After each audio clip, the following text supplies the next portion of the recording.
Guys,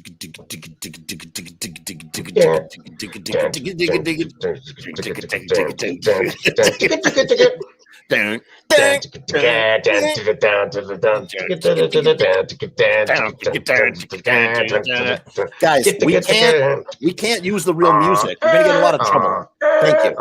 Yes.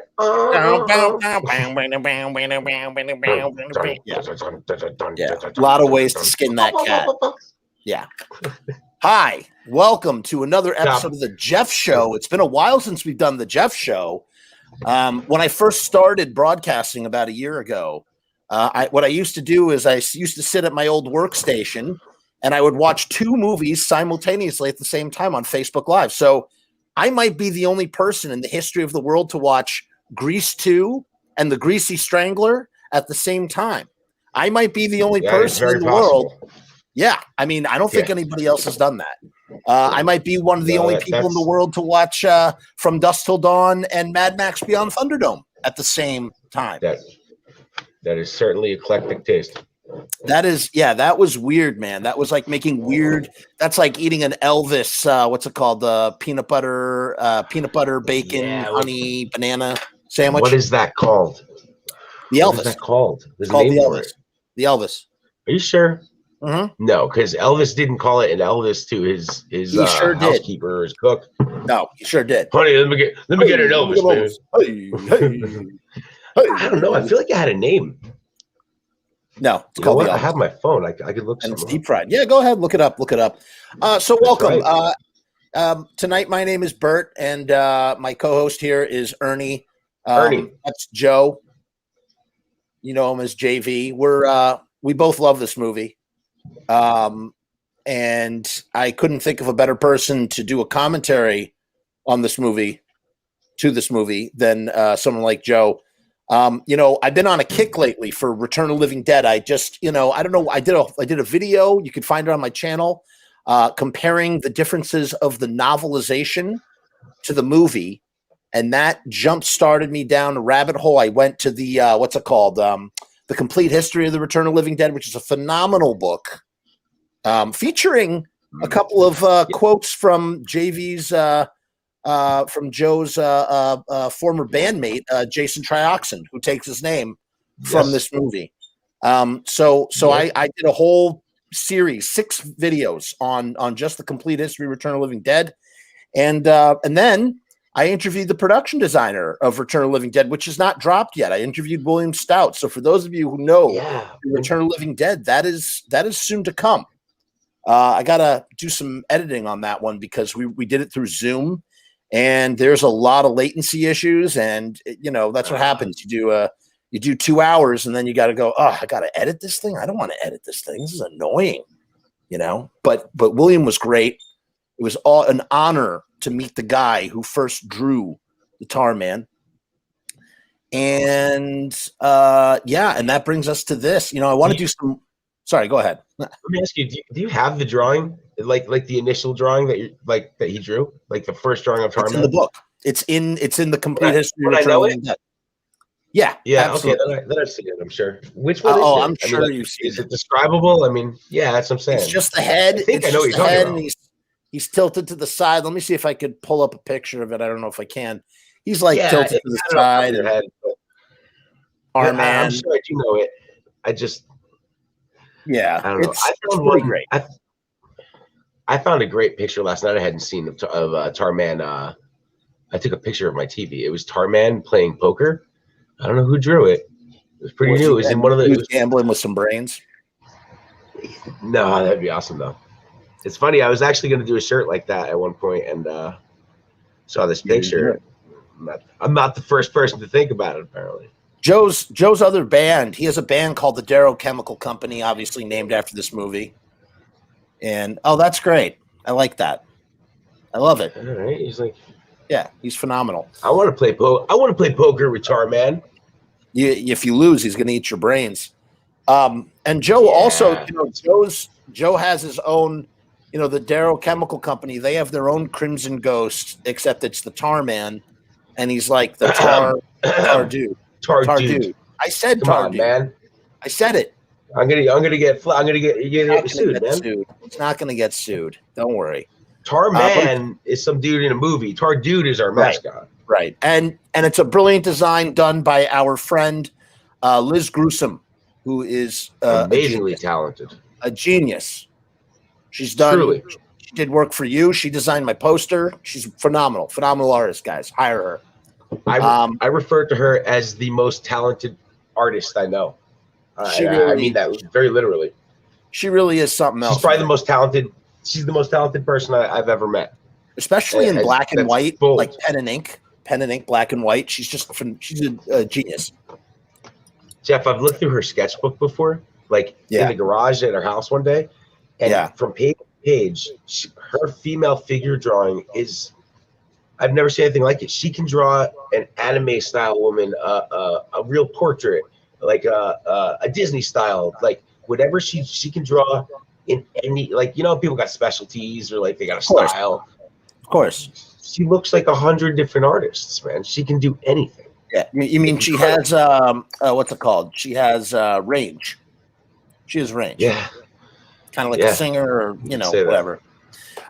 So before we get started here, because the idea is, I guess, first let me hear. Tell me about your first experience with this movie. Oh my God! And I don't think I've ever asked that question. Okay, well, you can't be. I can't hear. I'd love to hear the full extended podcast version. But just give me the cliff notes. Give me the cliff notes. It won't be very long because I like I said, I don't have a prepared answer for this. No one's ever asked me that question. Man, I want to say it was I had the Return of the Living Dead 3 movie poster in my bedroom growing up as a kid, like just because I loved the poster and I loved horror movies, and I didn't have a lot of posters. You had like stickers and shit when you were a kid, just to slap stickers on shit. You didn't even know what it was. I had a Return of the Living Dead 3 poster in my room before I had seen any of those movies. And I never even bothered to see the movie for all those years. And then, like when I had started meeting my friends who like were into the Misfits and stuff like that in high school, the movie would just come up and like people would see it in my room, that poster in my room, and like I just got cued on it like that. Around the same time I got into the Misfits, man. Like just like meeting other people who were interested in the same things I was. I mean, it's the most horror punk movie of all time. I mean, seriously, is it not? It's I would say, and it's also probably the most overused poster for a horror punk flyers of all time. No, it isn't. I will argue that the undead one is undead. The most used one. Yeah. Yes. Well, that is absolutely overused. I could prove it to you. I'm sure you could, but it's You're right. It's just as used a lot. It's used a lot, is what I'm trying to say. It's harder to graphic design that. You know what I'm saying? Oh yeah. That's why I say that. But oh yeah. You see it used for like flea markets and stuff like that, or like punk flea markets and shit like that, more than like a show. Mm-hmm. It's a little harder to make it a flyer, but that's the best part about that. So how we do? We got some heads in here yet? We got some heads in here yet? We ready to like watch some movies? We got a couple of heads. No. I'm gonna scream. But hey, man, no, let's get started. You know where the audience comes. Yes, you're right. I'm gonna scream about it on Facebook real quick. You have the link on your page. Yeah. Yes, I sent you the thing. Go do that, and then we'll start. We got to start no matter what because of time. Doing it right now. I'm sharing the link on your page again. That's the problem with dude. I was just telling Sahara that the problem is when you're doing when you're going from platform to platform, it's hard to drag an audience over. It was so much easier to do this on Facebook natively than it was to go from one place to the other one. It's not. It's a lot more challenging. I find. How silly does that sound? I mean, that shouldn't be a tall order, Yeah, but you're right. I'm not disagreeing with you. It's just all those computer algorithms. All right, so it doesn't matter. While Joe is doing that, I'm going to explain how this is going to work. This is an experiment, by the way. I've never done this. So here's the deal. Me neither. I had to rig a special video just so that we could play the movie. I'm hoping that this doesn't get taken down by YouTube. It might. YouTube's content ID is savage. Even Metallica was just playing a show on their official Twitch channel, and the audio was cut out by the artificial intelligence, whatever the program. They cut out Metallica's audio, which I thought it's kind of ironic when you think about what all the hell that Lars and James raised, and here they are 20 years later playing the show, and having technical difficulties. Yeah, as a result of I can't share my own music. Like I get flagged all the time for posting my own videos and shit. Yeah. So we're concerned. I don't know what's going to happen when we do this right now. But here's the idea. Here's the concept. You take your Return of the Living Dead DVD or Blu-ray, and you start it at the certain sync point. And we start ours, and you can listen along with us. You can have the sound on yours. We're not going to have the sound on ours. But we know this movie so well that it doesn't matter. It's going to be okay. We can still riff. We can still do our thing. So join us as we embark on this journey. Hopefully this works. I'm going to go now to our for brains. Yeah, we're going to the screening room, as you can see here. And hopefully Joe and I will be able to watch this together at the same time. And we're just going to talk. And please feel free to join in the conversation. We may not respond to you, but feel free to join in live on the conversation as we. Yeah, once we get going, we're going. Right. Once we start, this is an unbroken train. Okay. All right. Wish us luck. As soon as Joe is done blowing his nose. Sorry. It's okay. I had to learn the art. I did a video, and a lot of people were complaining that you have the sniffles. No, I was taking my vitamins, and everyone was like, "God, what's wrong with you?" Like, it was so loud, and I didn't know that you could mute. I didn't know I could mute at the time. So it was one of those things. All right, enough chitter chatter. Hopefully you can kind of watch along with us. Hopefully this works. Let's go. Let's just go for it. We're going to see what happens. And begin. There it is. Oh, we can do it at the third lion roar. Yeah, we got to sync it up to the third lion roar. Yeah, dude, it's Dark Side of Oz. Now I love this. I love the little thing at the beginning telling us how true this is. Yep. There it is. The third. The sign. Yep. Never forget. Never forget. 3rd. Yep. Louisville. I always thought it was funny that this film took place in Kentucky because they shot it in LA. Super weird. There we go. Bird is leaving. He doesn't want any disasters named after him. That's what he tells the We're about to see the worst first day of work ever. Yeah. It's like I want to do one of those hold my beer things, one of those hold your beer memes. These guys are great. Frank and Freddie, played by James Karen and Tom Matthews. These guys have such chemistry together, and I just love the way that it really sets us up with their chemistry and their energy. It just works great.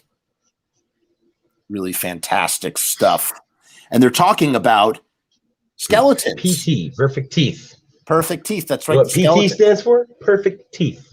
And Joe, do you know where that originally came from? That was a Tobe Hooper thing that Dan O'Bannon. Really? Yes, Tobe Hooper was supposed to direct this from the original script. Yes. Yeah. Tobe Hooper was going to direct it, and that was his contribution to the script. And Dan O'Bannon liked it so much, he kept the perfect teeth thing in the script. Oh man, where just little peanuts. Yeah. Uncle Bert's paying for this. Pouring peanuts in there. Yeah. Don't be stingy because Uncle Bert's paying for it. You're gonna lay down a nice Betty bye for her. Notice that the camera has never cut once, Joe. It's a 2-shot. and they're Wow, they're yeah. super pulled out. That's what's crazy about it. There's no close-ups here. In this Yeah, film, wow. this is a real. I've said this before. Dan O'Bannon directed a actor's film, and what I mean by that is that this is really about the actors. He doesn't cut away. He leaves things in master shots a lot.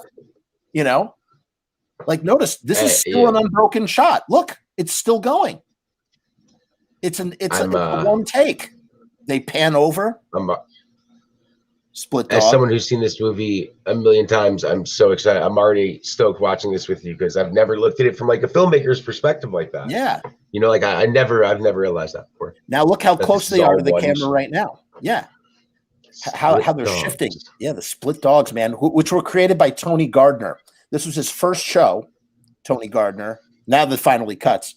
And Tony Gardner, he also did the Half Corpse. There was a drone shot. Yeah, drone shot, right. Oh my God. If this is now, Joe, I'm sure you're familiar. Have you ever heard of the term Chekhov's gun? No. A Chekhov's gun means if you show a gun in the first act, then it's going to get used in the third act. And that's exactly what we're seeing with the yellow cadaver here. We know that this cadaver is going to come to life. We just know it. You know what I mean? I am learning. I'm learning shit. And that what's his shirt say? I think it's Domo Arigato or something. It's a Japanese T-shirt. And you're gonna have me rewatching every movie I've ever seen in my life that has a gun in it. I mean, think about it: a gun or a knife. The reverse principle is if you don't see somebody die on screen, they really die. There's our punks. Once again, job. Look at this. Look at this. That's William Stout. That's the production designer on the street right there. Is the bum. That's his cameo.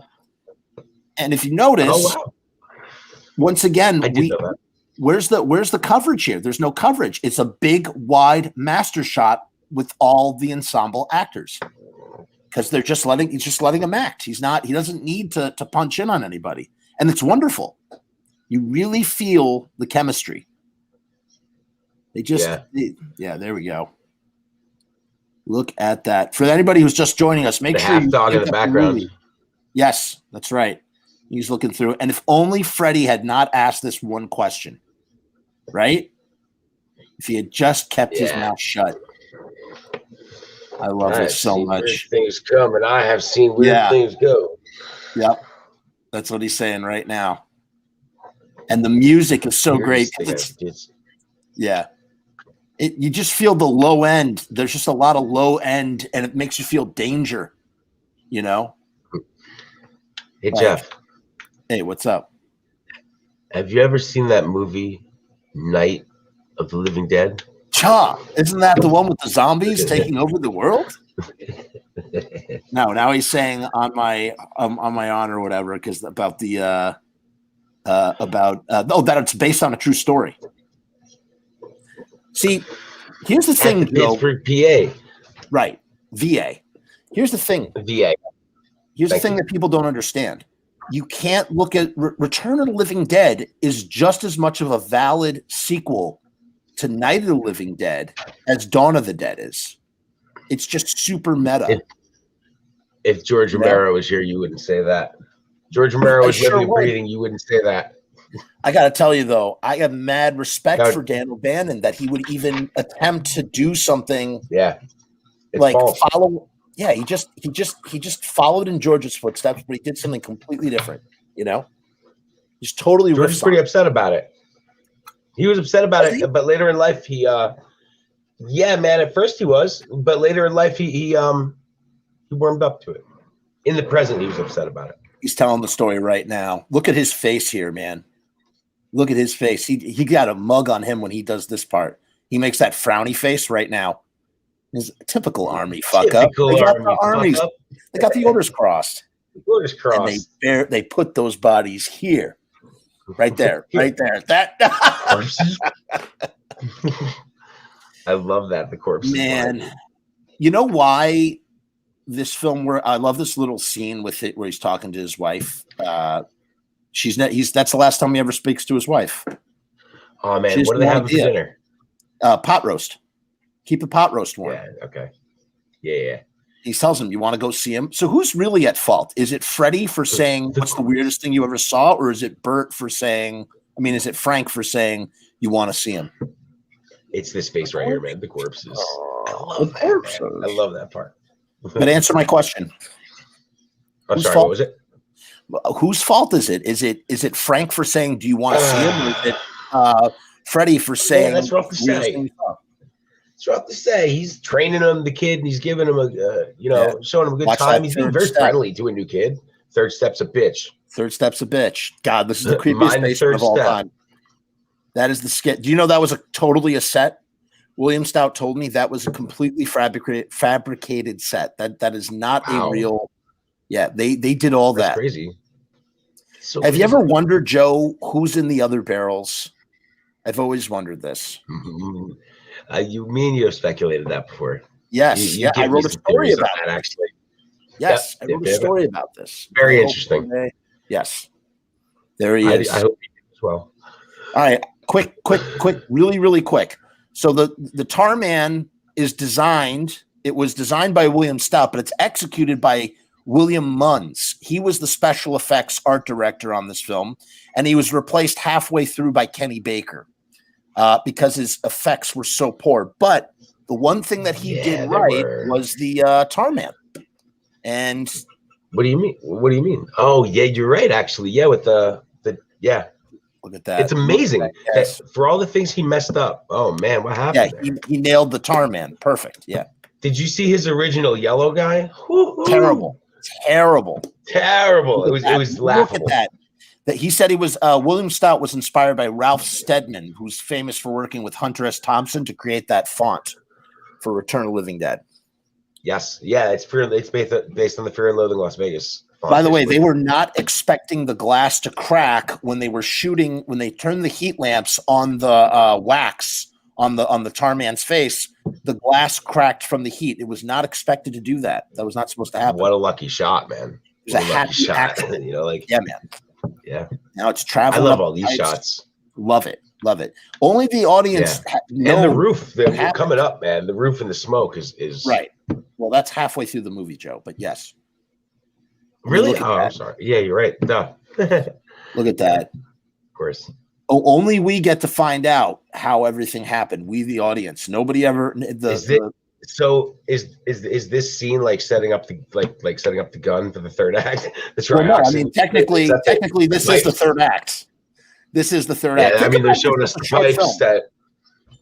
This is a short film at the beginning of the movie, right? Like everything we saw up to now. I don't know how long we've been going for. But everything we saw up to now, this could have been. I'm sorry. Yeah, it could have been the culmination of like a short film, the teaser for the feature length film. Yeah, he's just coming back. It's oh my so God, simple, man. And it's terrifying, man. It's so simple, but effective. It's effective. That is a light, some plastic, and a man. Here we go to Colonel Glover. Now, interesting fact: the assistant editor on this film, John Penny, would go on to write the screenplay for Return of the Living Dead 3. More people involved with this film wrote sequels to the movie. Don Calfa, William Stout, and John Penny, and Brian Peck all wrote follow-up sequels to Return of the Living Dead. Kind of crazy. And this is that's a lot of balls. It's a lot of balls. This is a Spanish Tudor house that they shot this in. 1-day rental, probably something like that. And this is the general of the army, as everybody knows, Colonel Glover. He's in the sequel too, which is kind of funny, and he really does nothing in the sequel. I don't acknowledge the sequel. I know you don't. The only sequel for me is part 3. Okay, well that makes me happy. It goes from 1 to 3, and then it's it. I love how she's like, I cooked your favorite for lunch, and I cooked your favorite. What do they have for dinner? Lamb chops. And he says, I had them for lunch. He says, I had them for lunch. Such an asshole. Yeah, his wife is trying to make him his favorite meal, and he's just like such a dick. He's just really worried about those commentary on the time. Yeah. He's worried about those Easter eggs. Yeah, man. dude, imagine you know how many years this guy's been coming home, Yeah, worried about the Easter eggs, being mean to his wife. Exactly. Man, drinking at night, having nightmares about Easter eggs. Yep, he's afraid. He's really afraid of what. He's not afraid. He wants to press the button. He's eager to press the button. He ain't reading nothing. You're right. What state is he in? He's like halfway. Damn it, Ethel. Her name's Ethel. He's in California. Damn it, Ethel. He's in California. They're in Louisville. He ain't worried about shit. Yeah. He's just love the mural. Press the button. Do you think that Ethel? Oh, there we go. Oh, this car. This is when the damned. You know what kind of car it is? I don't know. A Chevy. Yeah. This song changes at some point. One of the releases changes, right? It did. Originally it was the damned, and then it became TSOL. Nothing for you. Yep. And I love master shot, Joe. Master shot. All the actors in the same shot. No close-ups, and they're all just doing it. It's like a play. It's just like a play. It's wonderful. That's crazy. Like, I guess it's all voice. Man, that's wild. That's so many actors in such a tight space. Right. So how are you going to do? Could you imagine the time it would take them to shoot each individual close-up if they had? Yeah, even just mixing the audio of that had to be difficult. You know, like. Well, I mean that's all done looping in post-production, but yes. Yeah. I asked William Stout. I said, what was up with the spray paint on the car? And he's like, I have no. He doesn't have no memory. They just left it outside. Yeah, and people spray paint. I love. There's Suicide, played by Mark Ventura, I think his name is, and he was also in a Friday the 13th movie with Miguel A. Nunez. They're in the same thing. Who plays Spider? Yeah, they're both in the same one. The Resurrection Cemetery. Yeah. And I love that gate. That's its own character. The Resurrection Gate. It's like its own character. That gate isn't real, though. I believe. No, it's totally fake. That's a set piece. Yeah. The whole cemetery was fake. That was completely fabricated, top to bottom. Can you see in? Yeah, you can't. No. So it's a gate. The cemetery is a separate shot. Yep, and there's nothing behind those gates, I don't think. Yeah. Then that is a different shot. See, you can't see outside. And now they put Spanish peat moss. That's supposed to be like an EC horror, like Tales from the Crypt style cemetery, man. You know, choked with tombstones. They rented every tombstone available. In Universal's lot. Yep. That's Eyes Without a Face by the Flesh Eaters. Yep. From the soundtrack. Jason has been to that building. Jason sent me a picture one day. Oh, really? Of that building.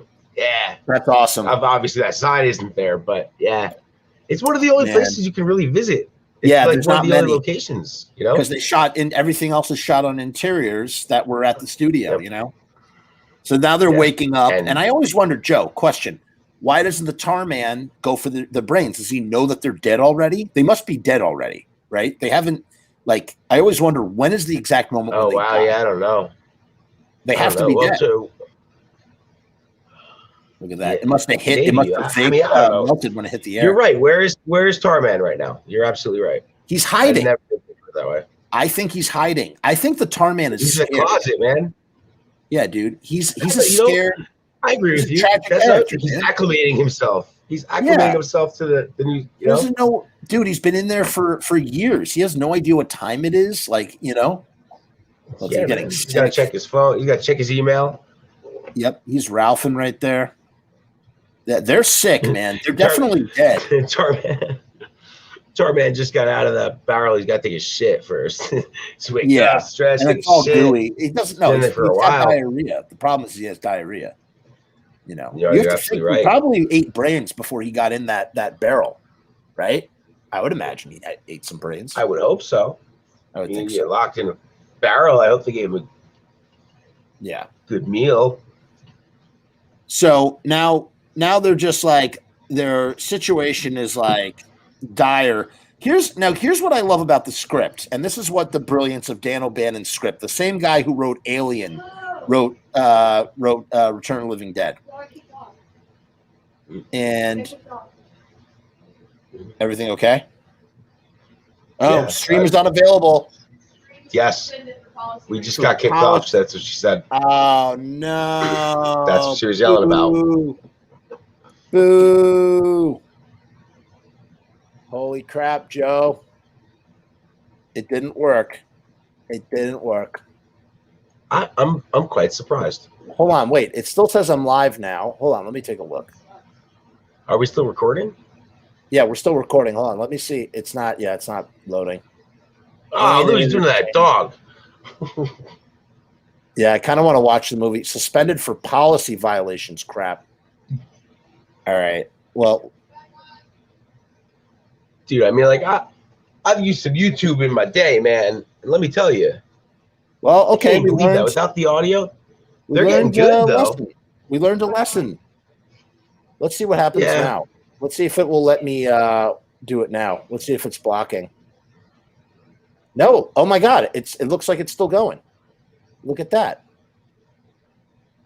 Let me. What do you mean? It's wow. How about that? Let's see. Let's see if it'll show us. Yeah, there we are. Okay. So for those of you who are watching the show right now, we attempted to do Return of the Living Dead commentary, and it didn't work because of YouTube's algorithms. I tried my best to hide the movie. Was hidden very well on the bottom part of the screen, and I'm quite surprised, man. Yeah, I'm a little bummed, man. That just sucks because I was really enjoying that. I was like looking forward to seeing what happens in the movie. I know. I was enjoying watching it with you alone. I was learning stuff. Oh no, it says stream is unavailable. Hold on, let's see something here. You know what we could do if you want? It's just not as fun. I was going to say we could probably watch a live UFC fight. No problem on some bootleg YouTube channel. Yeah. Let's see what my it says we're still live right now. That's what's so weird. It doesn't tell me I have any strikes. I mean, I knew this risk going in that we might get a strike. No, I think we're okay. We could still technically. Now, I wonder if there's a way for us to watch it, but it's not as fun if you can't. You have to be able to see the movie. It says 5 people are watching right now, so that's really weird. Huh. I wonder why. I guess some people got booted. I mean, well, I'm just amazed that the chat isn't open. Can we open the chat? Chat is open. Is chat closed right now? No, chat is open. Let's see. Anybody? What did you guys see on your end? What happened? If anybody's watching this in chat, can someone tell us if you can still see us right now? Here, I'm going to write in the chat. Let me see what happens. Hey. Anybody see that? I don't know. No, people should be able to see this. I'm seeing it. Yeah, okay. Apparently we're good. Apparently we're okay. So we're still here. I wonder if we put the movie back on if it would catch us again. It would. We would probably get. I don't know. I don't want to. To be honest, I don't want to. So wild on a live stream. I know. I understand completely. I'll tell you what. I wouldn't recommend that. I'll tell you what. Let's try this. Let's see what happens if we try and let's go back to the place where we just were. Oh, can you open it up on your end? That file that you sent me, that little teeny weeny file. Do you have it handy? The ROTLD. Give me a second. I'll tell you right now. Yeah, let me know if you could do that because what we could do is we could continue to try and do the commentary from the place where we got. Let's see. Here, I'm syncing it up. I'm right about there. Here, I'm here. It's that. We lose our viewers. 16 minutes. 16 minutes. I'm booting my computer. Okay, what are you starting over? Am I going to be solo for a second? Me? What are you asking? Are you, go ahead, saying you have to log? Are you logging off, or what is it that you are doing? I'm just turning my computer on. Oh, I see. I gotta turn my computer on. Okay, it's right in front of me. Give me what it should. Let's do it together. Okay. If it's on my desktop, it'll take 1 second. Yeah, fine. I believe I sent it to you from this computer. I'm at 1558. That's where I'm at, and he's hanging over the chain. We should still be able to do this technically. I believe. In the meantime, why don't you tell me? Did Jason ever tell you about the first time that he watched this film and what it meant to him and stuff? I don't know. I don't remember. If he had, I do not remember.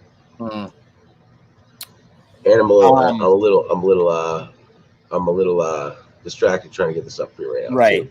Right. Hey, I'm going to fill in. Let me fill in the dead air. I'll fill in the dead air. You know what? As a matter of fact, I'm sorry. I just remembered. Jason saw that movie, staying at family's house one day. Maybe the answer is that. He was like, I think it was his father's house. I think he was staying over his father's house, and he would be able to watch like R-rated movies and stuff like that. Oh, nice. He saw it that way. But now, correct me if I'm wrong, but wasn't this movie only on HBO a handful of times? No, it played a lot on HBO, and then eventually made its way to VHS. I mean, it was. Yeah, I always understood that it found its audience on VHS. I was under the impression it did not play on HBO a lot. No. From what I understand, it played a lot on HBO, and obviously, that continued. When I saw it on the Sci-Fi Channel. I told you my origin story. I saw it on the Sci-Fi Channel, but it was neutered. Man, I got to tell you, when I spoke to William Stout, I just was like, it was too much, man. It was just like such hero worship.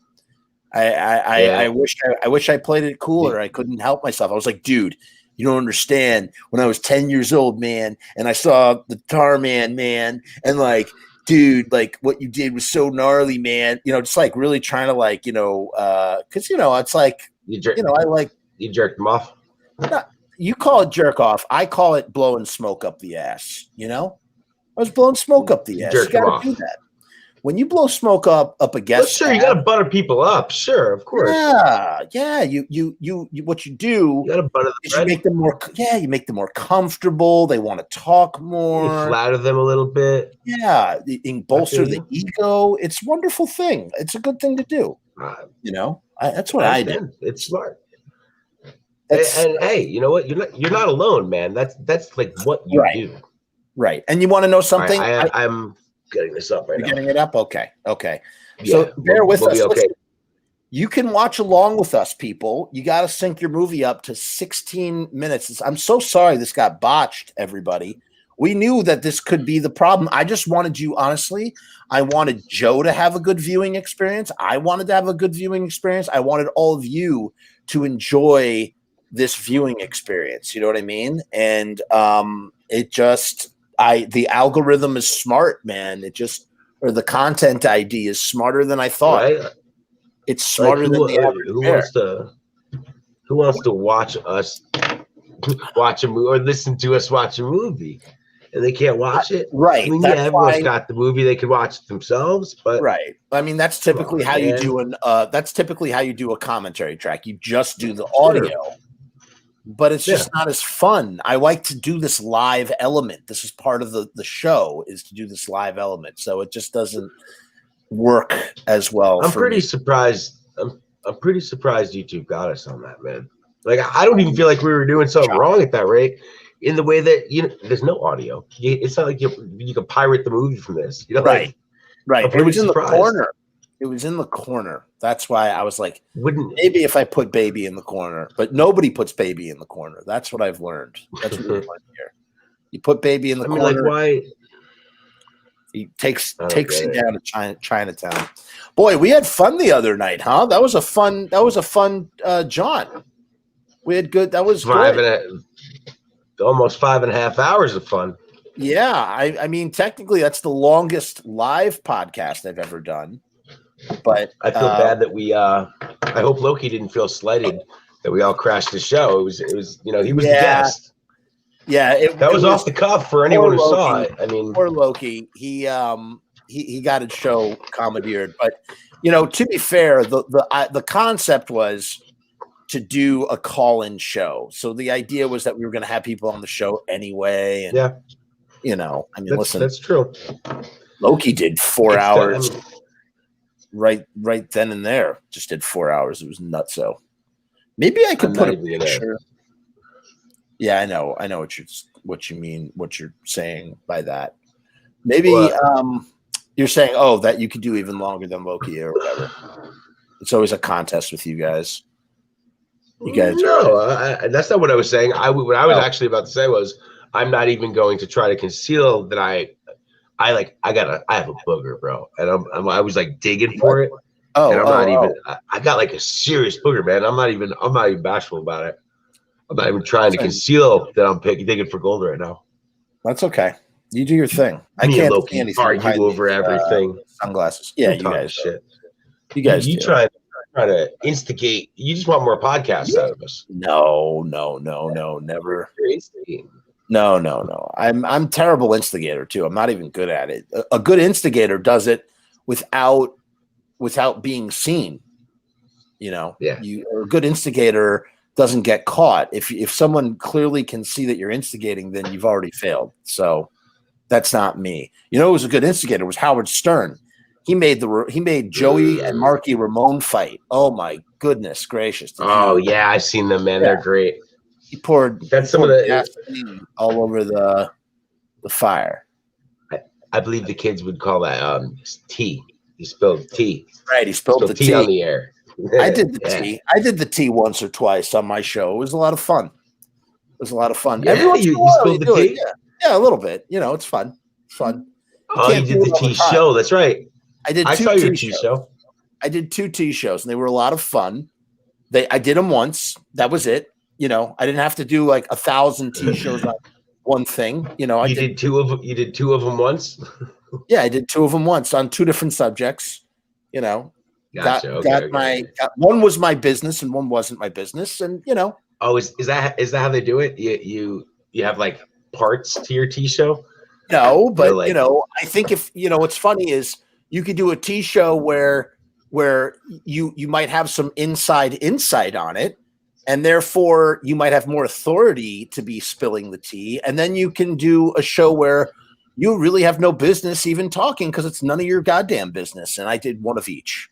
I think one involved me a lot and one didn't involve me at all. And I commentated on both situations and it was fun. I'm glad I did it. I got it out of my system. I don't need to do it again.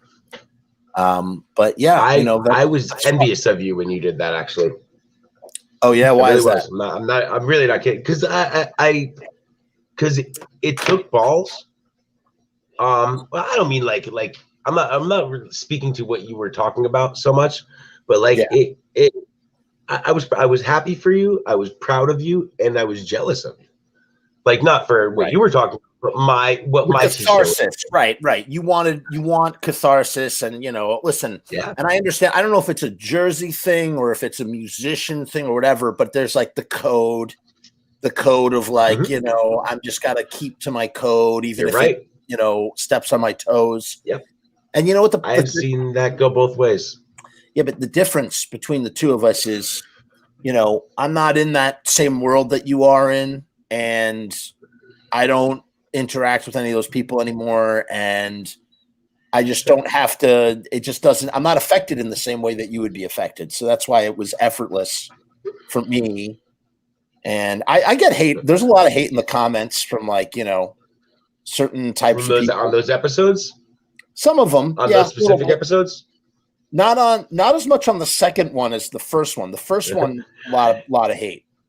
Do you think it's possibly? You think it's possibly your subjects under false names?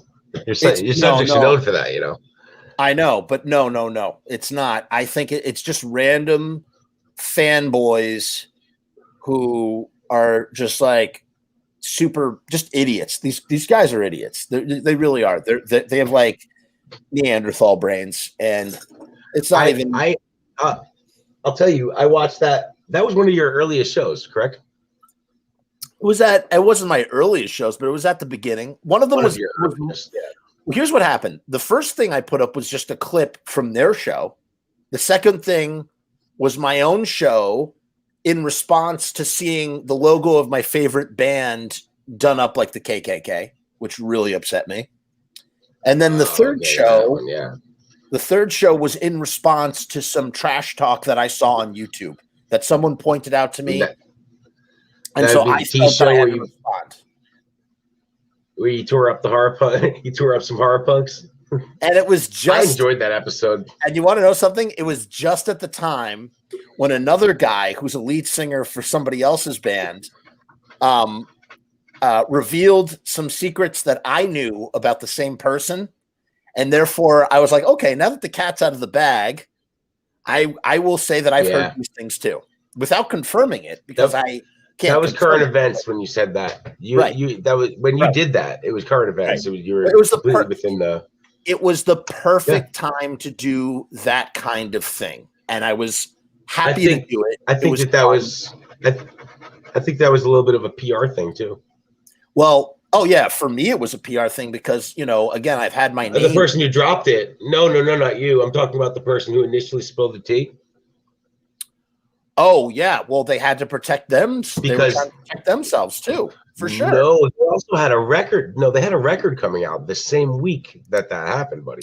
Oh, I heard you talk about that. Maybe listen, maybe that had something to do with it. However, he had. I mean, I'm proud of him for it. It's smart. It's smart, but also like He legitimately runs in very crazy circles. What he said, it's not far-fetched that he would legitimately be upset at what might happen to him because of something like that. I don't disagree. Yeah, I don't disagree with his point, but I think that the timing was perfect, though. Was it not?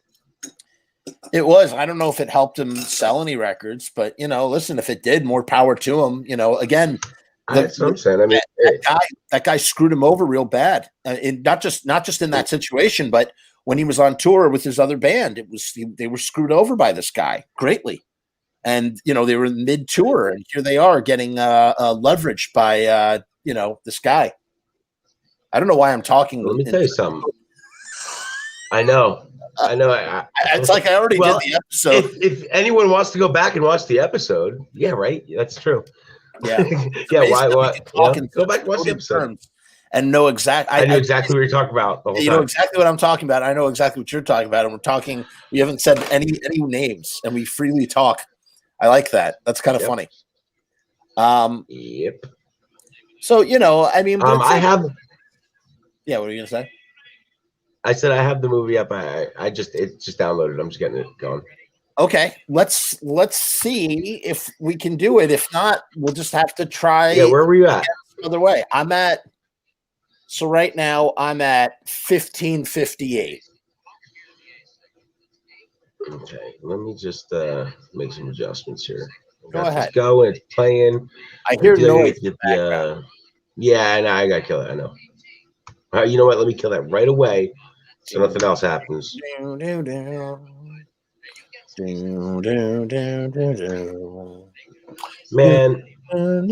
I hope we didn't lose any momentum. Anyone watching this live? Of course we did. But I mean, I'm not. That was fun. Surprised. I'm not surprised. I was supposed to, tonight was supposed to be a Lodi show. Supposed to do a Lodi show tonight, but I really been wanting to do this for a very long time, So I'm glad we're doing it. I'm surprised because you're not the first person I've seen that done on YouTube before a lot. But I feel like they get taken down. What's going on, Baylor Bot? How are you tonight? Welcome. We're getting. Listen, Baylor Bot. Do you have a copy of Return of the Living Dead? If you do, we're syncing this all up. We're going to try and go again. We just can't have the video playing while we're doing it because YouTube screwed us up. So if you can join us, feel free to join us. You're more than welcome to. Tonight's episode is sponsored by Virgil's Zero Sugar Root Beer.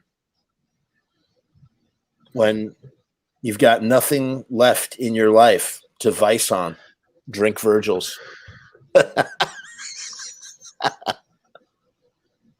It's going to be very difficult. I don't want to say it. What? What to try? I feel bad. No, for someone watching it, you know, like it's going to be Joe. I feel the same way. If I'm being honest with you, I think what we could do. Well, here's the thing: if you have 2 TVs in your room, this will be perfect. You know, like no. But here's the thing: theoretically, technically, you and I kill the should video be synced up if we play at the same time, and then they'll be synced up, even though they'll be on a lag. They're on a delay, but when they hear us say go, then they're going to go. So theoretically, if they don't stop what they're doing and we don't stop what we're doing, we should all remain in sync in a perfect world. Is that going to happen? Probably not. But let's try it and see what happens. You know, might as well. I'm talking about after the facts. You know, like, I mean, we know all the viewers catch up later. Hi, Jade. We are about to. So we started watching your favorite movie, Jade, and then you know what happened? The YouTube cops took us down. And you know what the funniest part, Jade? We didn't even show. Trash didn't even take off her clothes. You know, she didn't even take off her clothes, and we got in trouble. So what we're trying to do. Go on. I'm sorry. No, what we're trying to do. I was going to say, would we have gotten? You said go ahead. All right, go. Would we have gotten in trouble for that? I don't know. Well, we got in trouble for this, so who knows? I mean, I've seen plenty of titties on YouTube before. I mean, like, yeah, I don't think the titties would have gotten us in trouble. It was just the video overall. I mean, there was no gore, there was no nothing. We literally saw nothing. That is one hell of an algorithm, man. That is one hell of an algorithm. But listen, if you're just joining us, sync up your copy of Return of the Living Dead. If you have, you can stream it. It's streaming on Cinemax right now. Or if you own it on Blu-ray, sync it up. Get your copy to 1558 and then turn your sound down a little bit so that you can hear Joe and I talk. And hopefully we'll be able to talk about the movie while it's playing. That's the whole idea, is that this is a commentary, which is something I've wanted to do on YouTube for a long time. But technically, you need to be in the same place with your guests to do the commentary. However, Joe and I are attempting to do this across time zones. Technology, man. It's just insane. Right now, we're just waiting on Joe to get synced up here. I'm all ready to go, thanks to Joe's copy. Yeah, is that what you used to make the video? Well, that's what I'm using right now.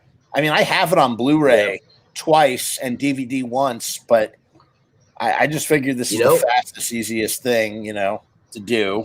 It's so strange, man. But let me try one more thing. Man, I've got the movie playing and everything, but I'm sorry. Go on. No, go ahead. What I have to say is there's no nutritional value to what I'm saying. I'm thinking aloud. Okay. I've got it playing and everything. I don't use this computer often, so I don't have the toolbar to find like the exact spot in the movie. I got you. I'm on VLC media player. It's in some weird view. You know what we can do? The only thing that's snagging me up. I can do a short. If this does work out, I can put a shortcut, so people can skip over this technical difficulty and they can continue on. Yeah, right. The movie. Yeah, literally. So we can keep this going. And this will just be this was a little intermission, an unnecessary intermission to our commentary. If you're just joining us, please pull out your copy of Return of the Living Dead. Unfortunately, I had it playing, but YouTube cops pulled it down. We're getting everything synced back up, guys. I'm so sorry. This is not how I like the show to go. And this was completely unforeseen. I would say this is the biggest technical difficulty in the history of your shows. Yeah, and you want to know what? Even if we had tested it out beforehand, it wouldn't have mattered a difference, because it wasn't until we went live on YouTube that YouTube picked us up. I put all sorts of guys. You don't understand. I put smoke on the video to try and confuse YouTube. It didn't work. YouTube is just too crazy, man. Oh, yeah. Jade is grabbing the copy. All right, Jade. Cool. Woo! You better. What is the spot you're at? I'm up at this point. What? All right, 1558. So that's. Oh man, we were only 5 minutes from Trash taking her clothes off again. Someone on YouTube knew. You know what's crazy? When you look at the total running time of this movie, The zombies don't come until like the last 30 minutes of the movie. I know it sounds really insane, but it takes about an hour for the acid rain to rain down into the cemetery. Sometimes what I like to do is, being a filmmaker and editor, I like to pause the movie and see what time it's at when something big happens in the movie. It's a very interesting sort of like editing exercise. Oh, it took 15 minutes for this to happen. It took blah, blah, blah, blah. And Return of the Living Dead is one of those movies that really has a bizarre, pacing. It's a very, very bizarre pacing because the movie kicks in immediately, but the rising action doesn't really explode until the last half hour of the movie. I'd say really the third act. That's when the third act kicks in. And yet at the same time, and this is something I'll probably repeat over and over again if we manage to get this thing running, at the same time, Return of the Living Dead is a movie where every scene directly is a reaction to the scene before it, meaning something happens. It's a cause and effect movie. This happens, and then this happens, and this happens. And there are movies, you go, well, Jeff, isn't that every movie out there? I mean, yes and no. There are a lot of movies that are just like, they let everything breathe. Oh, let's stare at this wall. Okay, Jade is good to go. I say that's a perfect prompt for us to go. All right, Jade. I'm good. I'm all paused up. Last thing, 1558. 1558. People, again, anybody who's joining us right now, and what I can try and do is in the basement. He's holding the chain. Yes, he's holding the chain. Now listen, freaking one last thing. If you just joining us and you're trying to catch up with the movie, ask me for the time code. I'm going to put it in the comments, and you can try and catch up with us. Sync. What, you need 1 second, Joe? Joe just disappeared for a second. So again, try and sync up your movie, guys. See if you can do it. I can't show the video on the screen. I'm so sorry. But the whole idea is that we're going to watch this together. It'll be super fun, hopefully, if we can make this work. Don't apologize for YouTube. There's Joe. Yeah, screw YouTube. All YouTube cops are bastards. All right, ready. Okay, Joe, I don't know if this is going to work, man. We got to press play at the exact same time. Make sure your music is muted. Ready. My music? Oh, my music was not muted. Thank you. Mute that music. Yep, let me know when you're ready. Okay, my finger is on the play button. Okay, this is what we're going to do. We're going to go 2, 4, 5, go. Do I do a Ramones count? No, okay. 2, 4, 5, go. Ready. Wait, no. Okay. No. Hold on. We're gonna go like a song. 1, 2, 3, 4. 2, 4, 5, go. That way we're our two, because our two starts together. You do it. Okay. No, you do it. Ready? Okay. On go. Ready? Right. Rock, scissors, 2. Are you ready? Everybody, Jade. 2, 4, 5, go. All right, I'm playing. Are you playing? I'm playing. Yes. What's happening right now? He's hanging on the chain. Yes. He's hanging on the chain. Yeah. Yes. We're doing it. He jerked forward. Yep. He's under the stairs. Yep. He's under my stairs too. Okay. We're puking, right? Yeah, he's puking. And now Freddie is walking over to him.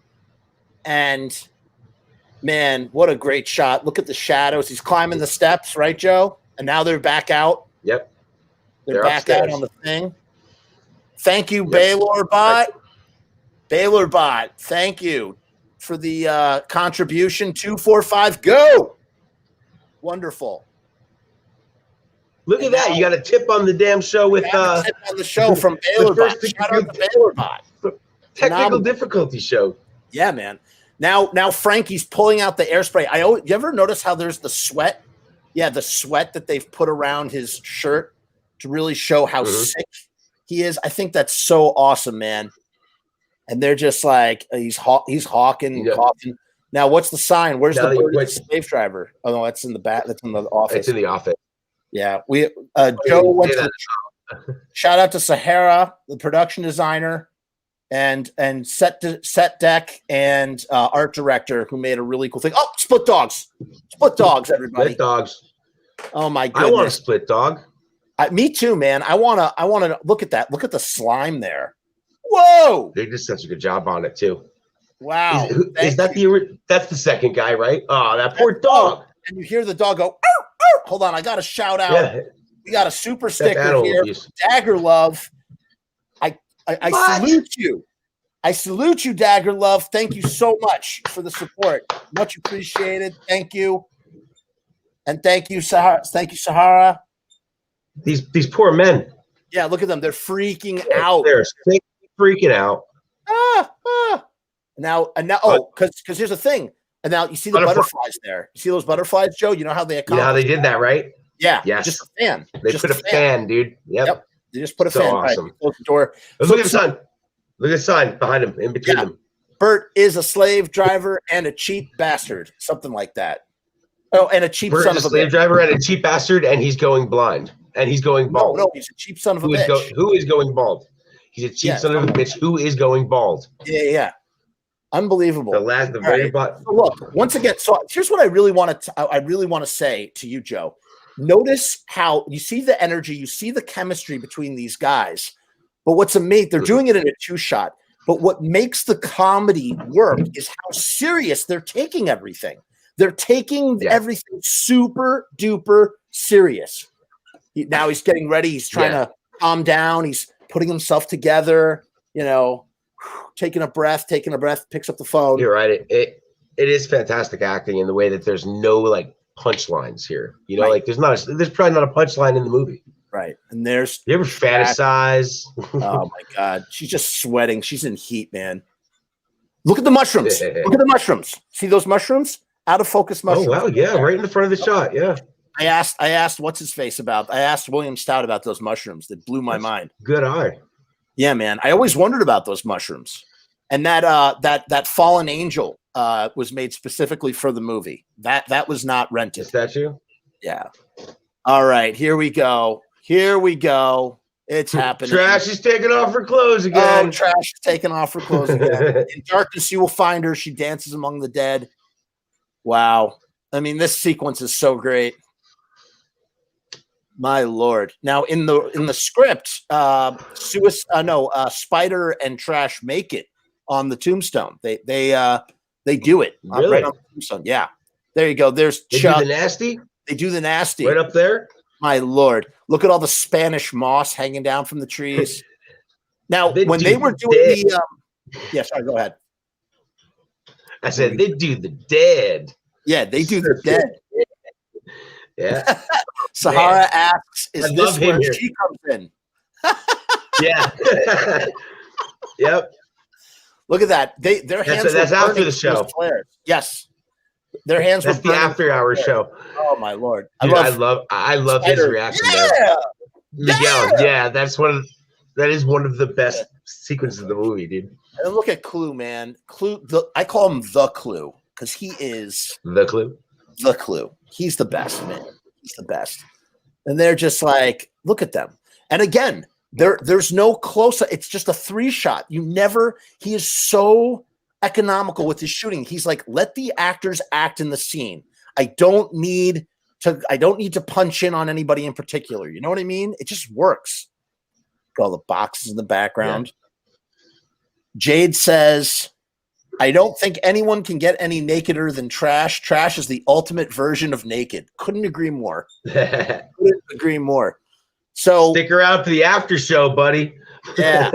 So now they're trying to decide, what are they going to do? What the hell are they going to do? They gotta figure out. They gotta deal with this dead guy, the yellow man, as he's called, the yellow cadaver or something.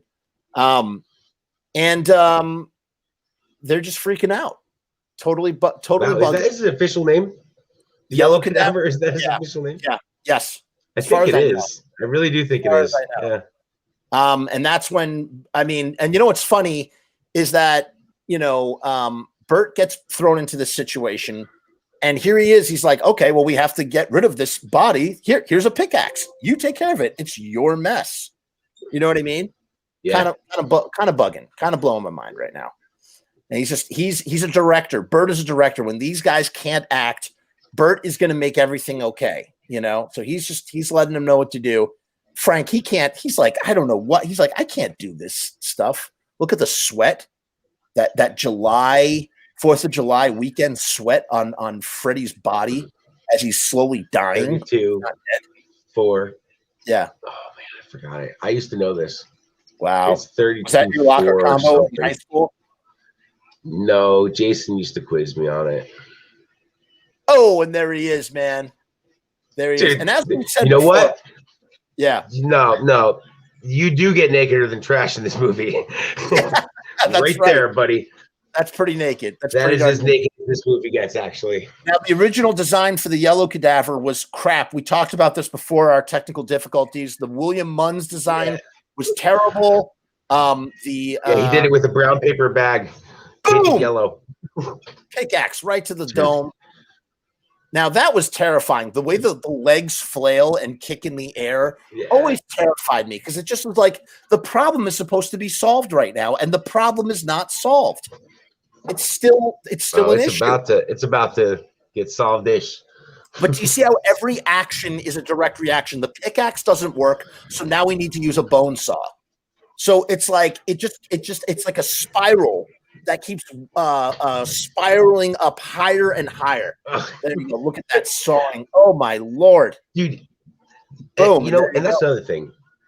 This is, I think, what makes it comedic, in my opinion. Is like, listen, it's not. I have a hard time calling it a B movie. I'm sure it technically is, but the bad, like how bad this is kind of, in my opinion, what makes it funny. Right. Right. But here's the thing. I also think just much like Reanimator, Jade says, "Dear God, the original design looked like a diaper." Right? It does. It looks like a garbage bag on someone's shoulders painted yellow. But it's the fact that the actors, once again, look at the three guys in the shot. It's just like everything is done for shot economy, which is so awesome. They just don't. Dan O'Bannon does not waste time setups at all. What are the advantages of that? It allows you to make your day, meaning you get to move quicker. Think about it like this, Joe. It's like playing live in the studio versus tracking each individual instrument, right? Yeah, that's a good metaphor, actually. You know what I mean? You're doing everything live in house with a couple of overdubs. You know what I mean? And that allows that's less money. You're spending less money because time is money on a movie set. And now look. Originally, there's supposed to be a model. When he looks out the window, it's supposed to cut to a model of the. Yeah, they couldn't afford it, right? And they didn't have the money for it. So he's like, what if I just look out the window and say it? And that's what they did. They had to do all the effects 3 times or twice. Specimen worms. Look behind Frank's head. It says specimen worms. Yeah. Oh, dude, there's a lot of great stuff on the boxes if you look. And that's all William Stout. All William Stout, dude. Just that I loved when this movie came out on Blu-ray and you could just see every piece of writing. It was excellent. He's like, you're gonna be a little. I'm a little embarrassed, but I do not own this movie on Blu-ray. Oh my God, what's wrong with you? You got to get the Scream Factory edition. You know what it is? That's the thing. I missed like the awesome one when it came out. Yeah. I was just out of the loop. I missed the awesome one, and I have Dude, I have so many. Right. I have so many copies of this movie already.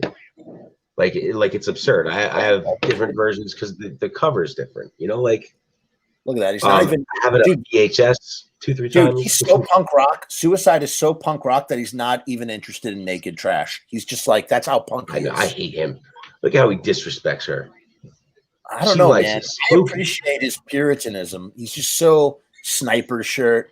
It's like, what do you think this is? A costume? This is a way of life. It's a way of life. Almost. What a haircut. You never see that haircut in the wild. I've never seen anybody have a suicide haircut. I wish. Such a great haircut. What's funny is there's Casey and Chuck. In the book, they actually do have sex. In the movie, they don't. She finally succumbs to his attempt. He always looked kind of like a young Tom Cruise to me. With that schnozola, when Tom Cruise had the schnozola, There's Ernie. Ernie, for anybody who doesn't know and is watching this movie, Ernie is a Nazi in hiding. That's right. His name's Ernie Kaltenbrenner, and he is secretly a Nazi. He's named after a Nazi. Right. Is he a Nazi in hiding? Come on. Yes, he has a lot of backstory to this guy. Yeah, because Don Calfa, the actor who plays him, that's where they got the name from. I understand that. Yeah, but he's a brilliant dude, and he came up with all of this backstory, man. Even the music on the Walkman is some sort of waltz from Nazi Germany, and everything. But like, think about who you'd have to be. You'd have to be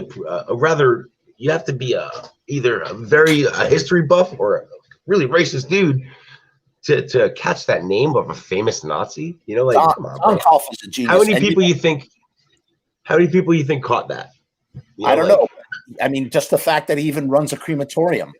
He runs a crematorium. He burns bodies, dude. Wow, I didn't think about that. I'm telling you, like, it's crazy. Right. I didn't think of that. Nazi, man. And what's funny is Ernie is one of the most likable characters in the film. So it's really interesting how you can give him this really messed up backstory, and yet he's one of the most infectiously charming and likable characters in the film. You know? That velvet jumpsuit, that was all his, man. He came up with all that stuff. That's character work, man.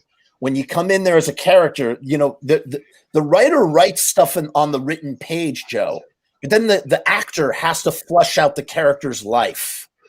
And that's what Don Calfa Love did. that stuff. You know? Love it. Love it. He's breaking out the rigor mortis. Breaking out that rigor mortis. Joe, we were talking about Chekhov's gun. Once again, here's another Chekhov's gun. Why is this a Chekhov's gun, Joe? We're talking about rigor mortis now because later on, Freddie and right. Yeah. Right. But it's not like they have that exact conversation. Right. And it's not like random. It's not random. Because they're learning about rigor mortis is what it is, I guess, right? Right. You're introducing the concept to the audience because you're setting up the punchline, which is, oh my God, Freddy has rigor mortis.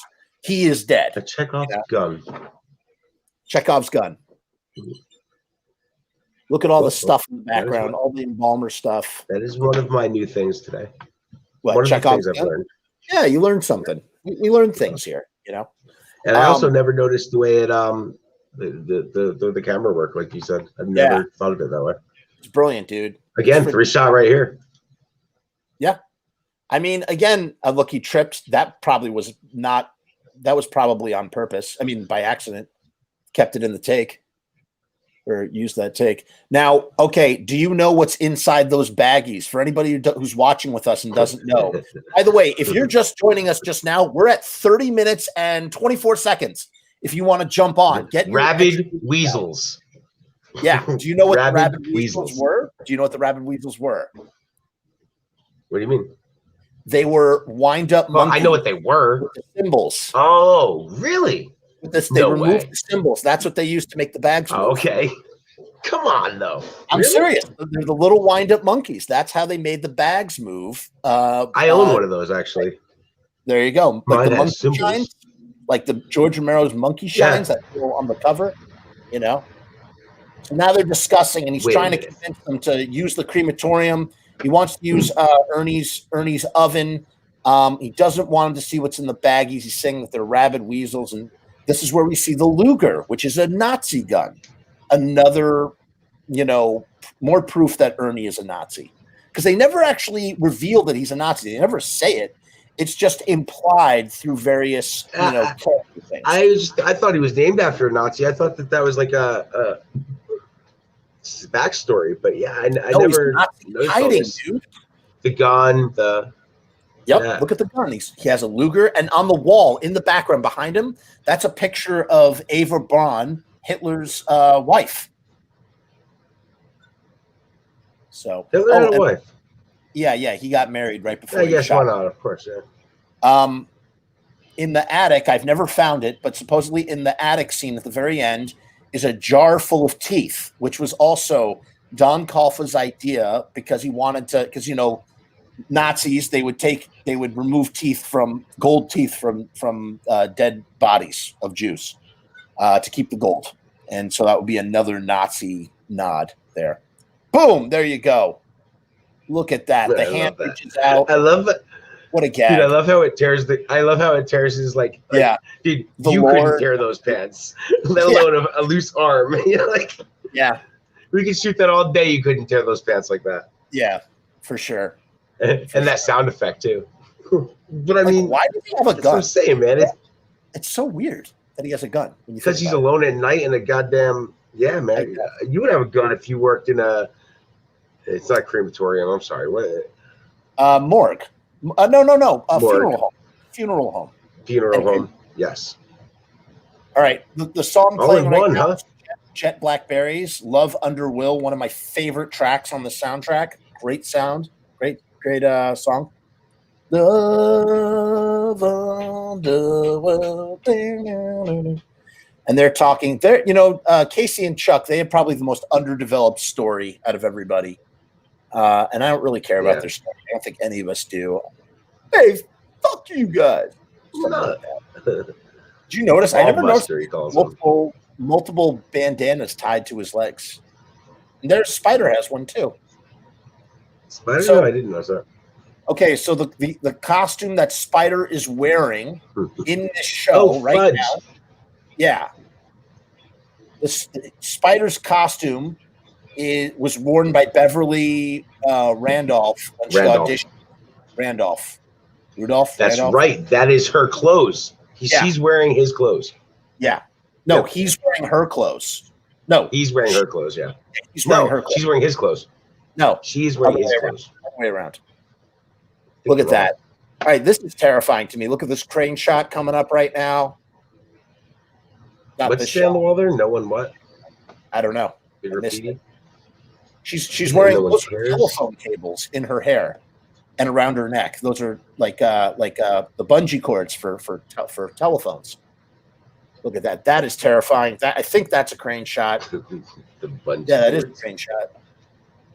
Because they would use the crane again for the helicopter. Oh boy, is that freaky.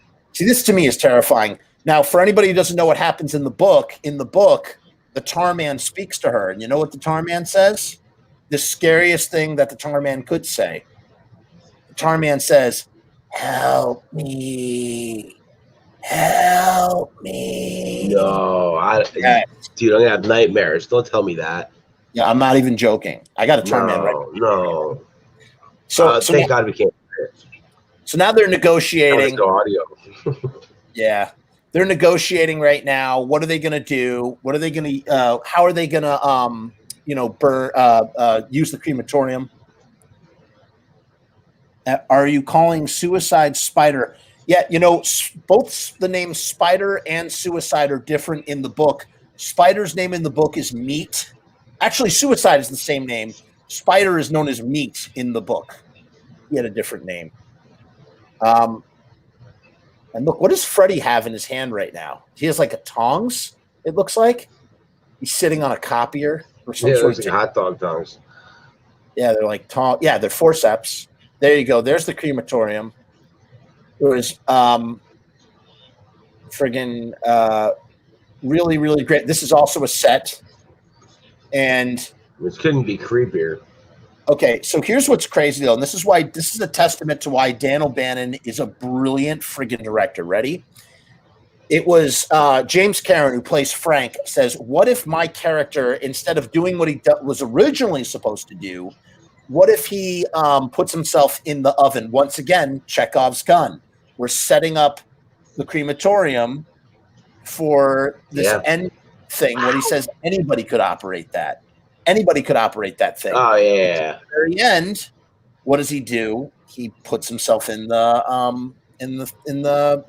oven. But what? That's what he originally does. The Nazi burns himself. No, not the Nazi. It's not the Nazi. It's Frank who does that. Ernie winds up in the attic. Ah, my God. Ernie winds up in the attic. Yeah. Whoa. How did that? Now I messed it up. That's okay. Look, those bags are shrinking up. And now, what time are we at? We're at 37 minutes before the rain hits the before the gas goes it's my shot. Love this shot. Great shot. Music Yeah, kicks it's back up. 37 minutes. Yeah, so for Matt anybody who's Clifford. joining us right now, we're at 37:26. Jade says, I actually ordered the book recently. I was slightly mixed on it, but it definitely had some very dark and creepy moments. Jade, I found the book to be terrifying, and it does have some goofy stuff in it, but I found the book to be terrifying, and I really, really enjoyed the bits that we don't get to see in whatchamacallit, in the movie. But yes, there I've is never some seen goofy, weird stuff. Funny enough, I've never read it. I'm sorry. do you know who wrote the novelization of Return of the Living Dead? It was John Russo, one of the screenwriters for Night of the Living Dead from 1968. Look at that. Look at the rain coming down. We just missed it. Now they're all running. They got to get out of the rain. They're rain. burning their skin. I see that sexy wet ass in the rain. Oh, yeah. Now the fog's coming in. Friggin' Tina, she's got to get inside. My Lord, she is so brave to go in that place by herself. I would die of She fright. doesn't know yet. She doesn't know. She don't know. Oh, yeah. I know what you're saying. I mean, it's still, I thought you were implying like she knew the tar dude was down there or something. no. Look at that car. Just going into a morgue alone, or just to go into a morgue alone just would freak me out. I have a buddy. My buddy Gary works in a morgue. That is and he's there all night. All night he spends alone. I talk to him all night while he's at work in a morgue. Wow, it's crazy. That's terrifying. Ask him a lot of questions. Yeah. You know what's funny? You know what William Stout said in his interview? He said that 99% of the time when they would when him and Dan were doing research for this movie and would visit the funeral homes, he said that someone would always run out and say they're fucking the corpses in there. There's a lot of necrophilia that happens. It's rampant in funeral homes across the country. Yes. We'll talk about that later. Oh my God. I got you. I see what you're saying. I thought you were telling me that happened in the book. I got you. So we see some shoes. That's a great shot. I love that. Just to show us, they want to give us the full science of how this happens. He's scraping the heart's been burnt up. The heart is the toughest muscle in the human body, but that's been burnt up. You know, Ernie keeps reassuring us. He just says they think they're home free. And that's the beauty of this movie, is that, like, you know, every single thing, like, this is probably the one time where there's like a little bit of relief for a moment. You know, they're like, oh, we're home free. Little do they know their problems are just beginning. Freddie and Frank look sick as dogs now. They're pale. And once again, master shot. You saw that? It was just like four. Well, not really now, but I mean, yeah, I guess there's three in the shot right now. There's just a lot of that. A lot of that sort of stuff. I definitely agree with you. It was very creepy. I just don't like it when they bend the rules of Trioxin. They did. John Russo does bend the rules of Trioxin way too much in the book. I agree. Look at that. He looks sick right now. He looks gaunt, and, you know, he's pale and sweaty. The glisten of the sweat on them really sort of sells how sick they are. You know, he's going to be sick. He's going to be sick. They got to get out of there. Yeah, those are all just facts. And voila, they're back in that room. It's great. So great. I never get tired of watching this movie, man. I never get tired of watching it. No. Just over and over again. Look at the blocking. Just all the blocking, all the physicality they have to do. It's like a play. You could literally do Return of the Living Dead as a play. Jade, remind me to fill you in about the necrophilia stuff. It's 100% real, according to William Stout. If you believe in William Stout, then it's real. We'll talk about that after the movie's over. Got to keep up with the time. For anybody who's joining us, we're at 42 minutes on the nose. Okay. Current time and temperature. Current time and temperature, exactly. So he's talking. He's trying to get some paramedics to come over. He left the bleach in for too long in his hair, which caused it to go white. It wasn't supposed to be so white. It was supposed to be a little bit more blonde, but it works. Really, Looks really fine works. to me. Mm-hmm. I concur. I What an concur. intense looking dude, man. Those eyes, you know, like. Yeah, man. And now they're waiting in the car. Look at that headgear on Suicide Man. Yes, yeah. I love it. Oh, there we go. The cemetery, man. Yeah, that. This is terrifying. Very music video-y, but it's very well. There's like a weird like strobe effect on it. But you want to know something? This is the type of stuff that when I was a young boy, when I was like 10, 11 years old, if I was near a cemetery, this is the type of stuff I would have met. Look at that. That's Brian Peck. That's Scuzz right there. For anybody who yes, that's Scuzz. He did a bunch of stuff in the movie. So Scuzz is the guy, the trench coat guy. Right there. That's for him. Those of you, yes. Man, I don't know, man. I'm really feeling, man. Look, now, better than Trash Naked is Trash Naked in the Rain, bro. Tina's about to get a rude awakening. Sahara says, I can watch it over and over as long as it's not on DVD. Waking up multiple times to the title screen will drive you nuts. I remember that. I remember that it would be on loop. It would be on loop. She's about to learn once again another Chekhov's gun, Joe. The third step. The third step is setting us up for what's going to happen to Tina. Yeah. Third step's a bitch. Third step's a bitch. Tina's about to find that out.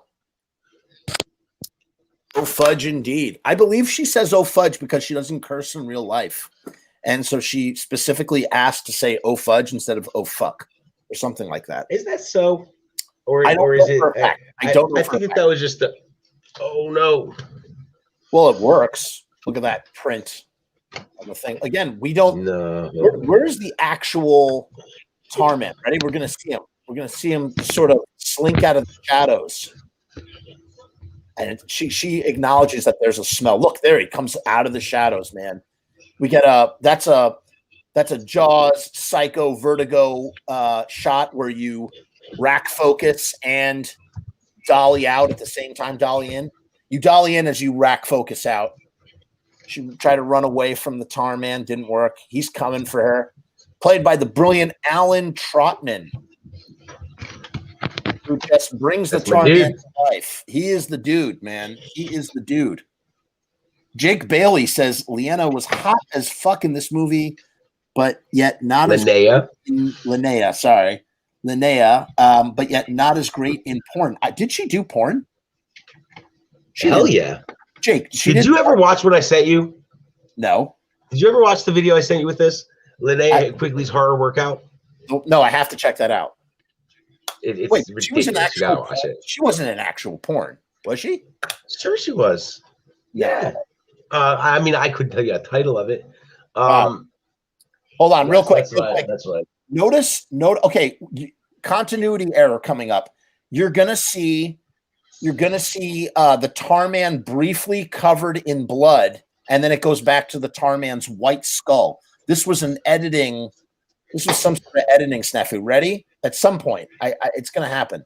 Maybe I missed it already. Damn it. You might have missed it. You're gonna briefly see the Tarman covered in blood, and then he's not covered in blood. I might have missed it. Damn it. Look, and you know, what a waste of a character. Suicide is so great, man. It's such a shame that he bit the bullet so early. Or got the bullet bit out of him, I should say. Boom! Brains. There we go.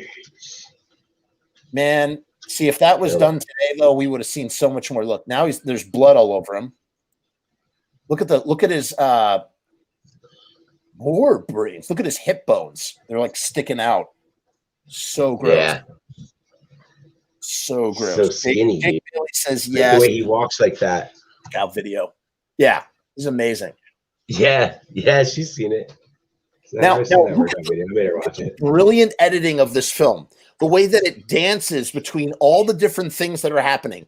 You have the dead are coming up out of the ground. You have the paramedics coming to check on these guys, and then you have them boarding up the cellar door in the Unita Medical Supply warehouse, all at the same time. Cellar door. Oh well. Beautiful combination of words in the English language. Yeah, it's beautiful. It rolls right off the tongue. just like Freddy's tongue right now. Whoa. There we go. They open it up. Come on. Now, in the book, John Russo gives these guys backstories. They're both Vietnam vets, if you could believe it. These two paramedic guys. When they did the documentary, they were interviewed. They found everybody that worked on this movie, and they did that More Brains documentary in 2011. Great documentary. Mm-hmm. I got that at the Kickstarter for that. Me too. Me too. Do you have the signed poster? Yeah, I've got that poster. Yeah, I have it framed. It's right here. It's right in front of me. Look at them. Yeah, I've got it framed as well.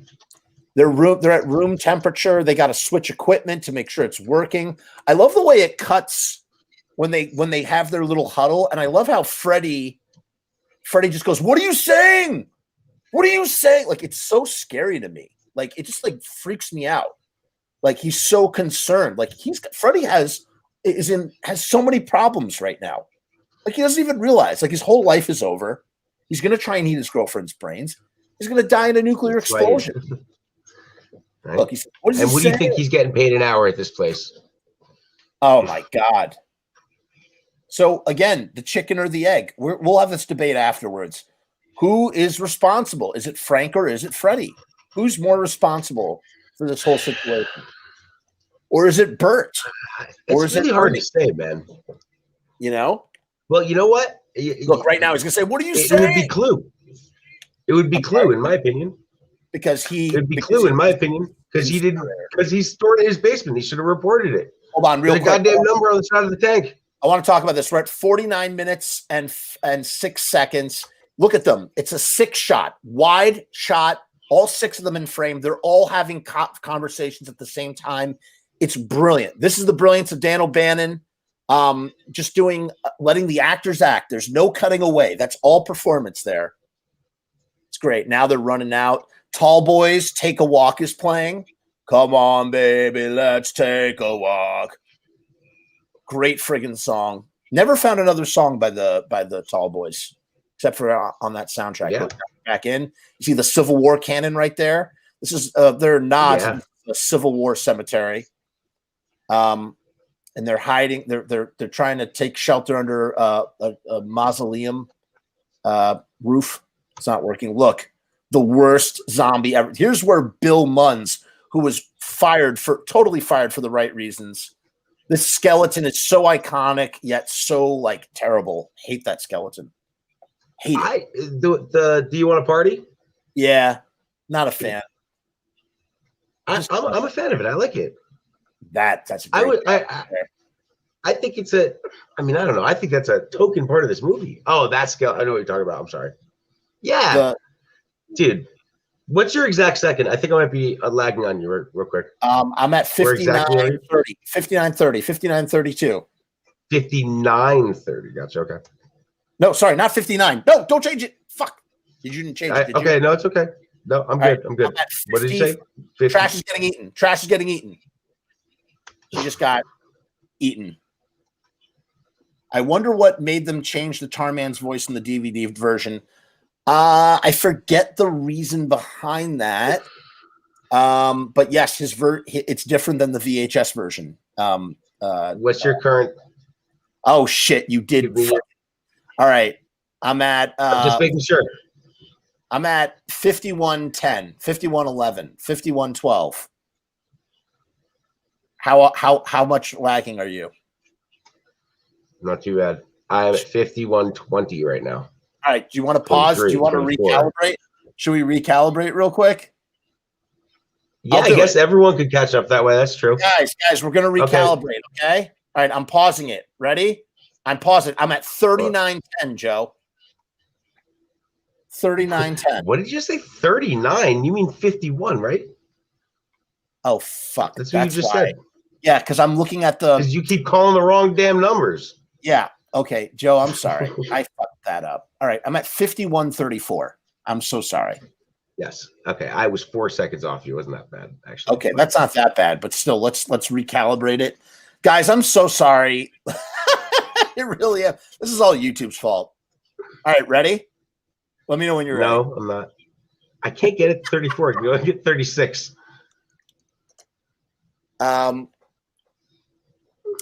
Yeah, just get it to 51. I saw the look on your face. You're like, Yeah. You're like, yeah, Jeff, everything's okay. Dude. You're gonna Okay. if you watch back, you could probably tell the exact moment it came out of sync. I was probably looking at like, yeah, I didn't saw want to you. fuck this up. I tried to get back on. No, it's not your fault. It's my fault. It's my fault. I messed you. Listen, I can't get the 5134. I can only get 5136. All right, hold on. I'm gonna get to 5136. Ready? All right, I'm at 5136 now. Okay. Jade. What?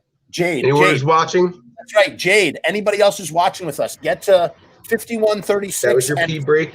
Ernie is holding his gun. Yeah, Ernie is holding his gun out at the kids, right? Mm-hmm. Ernie, okay. Yes. All right, we're gonna go 2, 4, 5, go. One more time. Ready? You call it. You call it, Jeeves. 2, 4, 5, go. All right, we're going. And this you is crazy? like, You want PCP? Yeah, I love that. PCP. Dude, of all things in the world, he could have said PCP. And look at that safety pin on the trench coat in the back. Love that thing. Always notice that on Scuzz's jacket. Oh wow, yeah, the ginormous one. Holy shit! Have you never noticed that? I didn't notice that. What? I guess I don't have it on Blu-ray, buddy. Yeah. Look at that. That is so scary. Now that was a crane shot. They craned down. Look at that. And they're terrifying because they're running. They are running. They are not walking. That's what made. Look at those shadows. Yeah. They are hungry. It's big. And then here are guys. Like one of the defining factors of this movie. Yep. And these guys Zombies are running. Oh shit. Oh, one of the biggest complaints and. It's one of the biggest complaints. You know, it's funny. People like to say that Nightmare City. I love it. Is the first time that zombies ran, but I would say that this is the first time that zombies ran. I actually love it. Look at that lag, Joe. Jade just said that they're ready. Look at that right now. That just goes to show you how much of a lag we have. But listen, they will still sync up with us.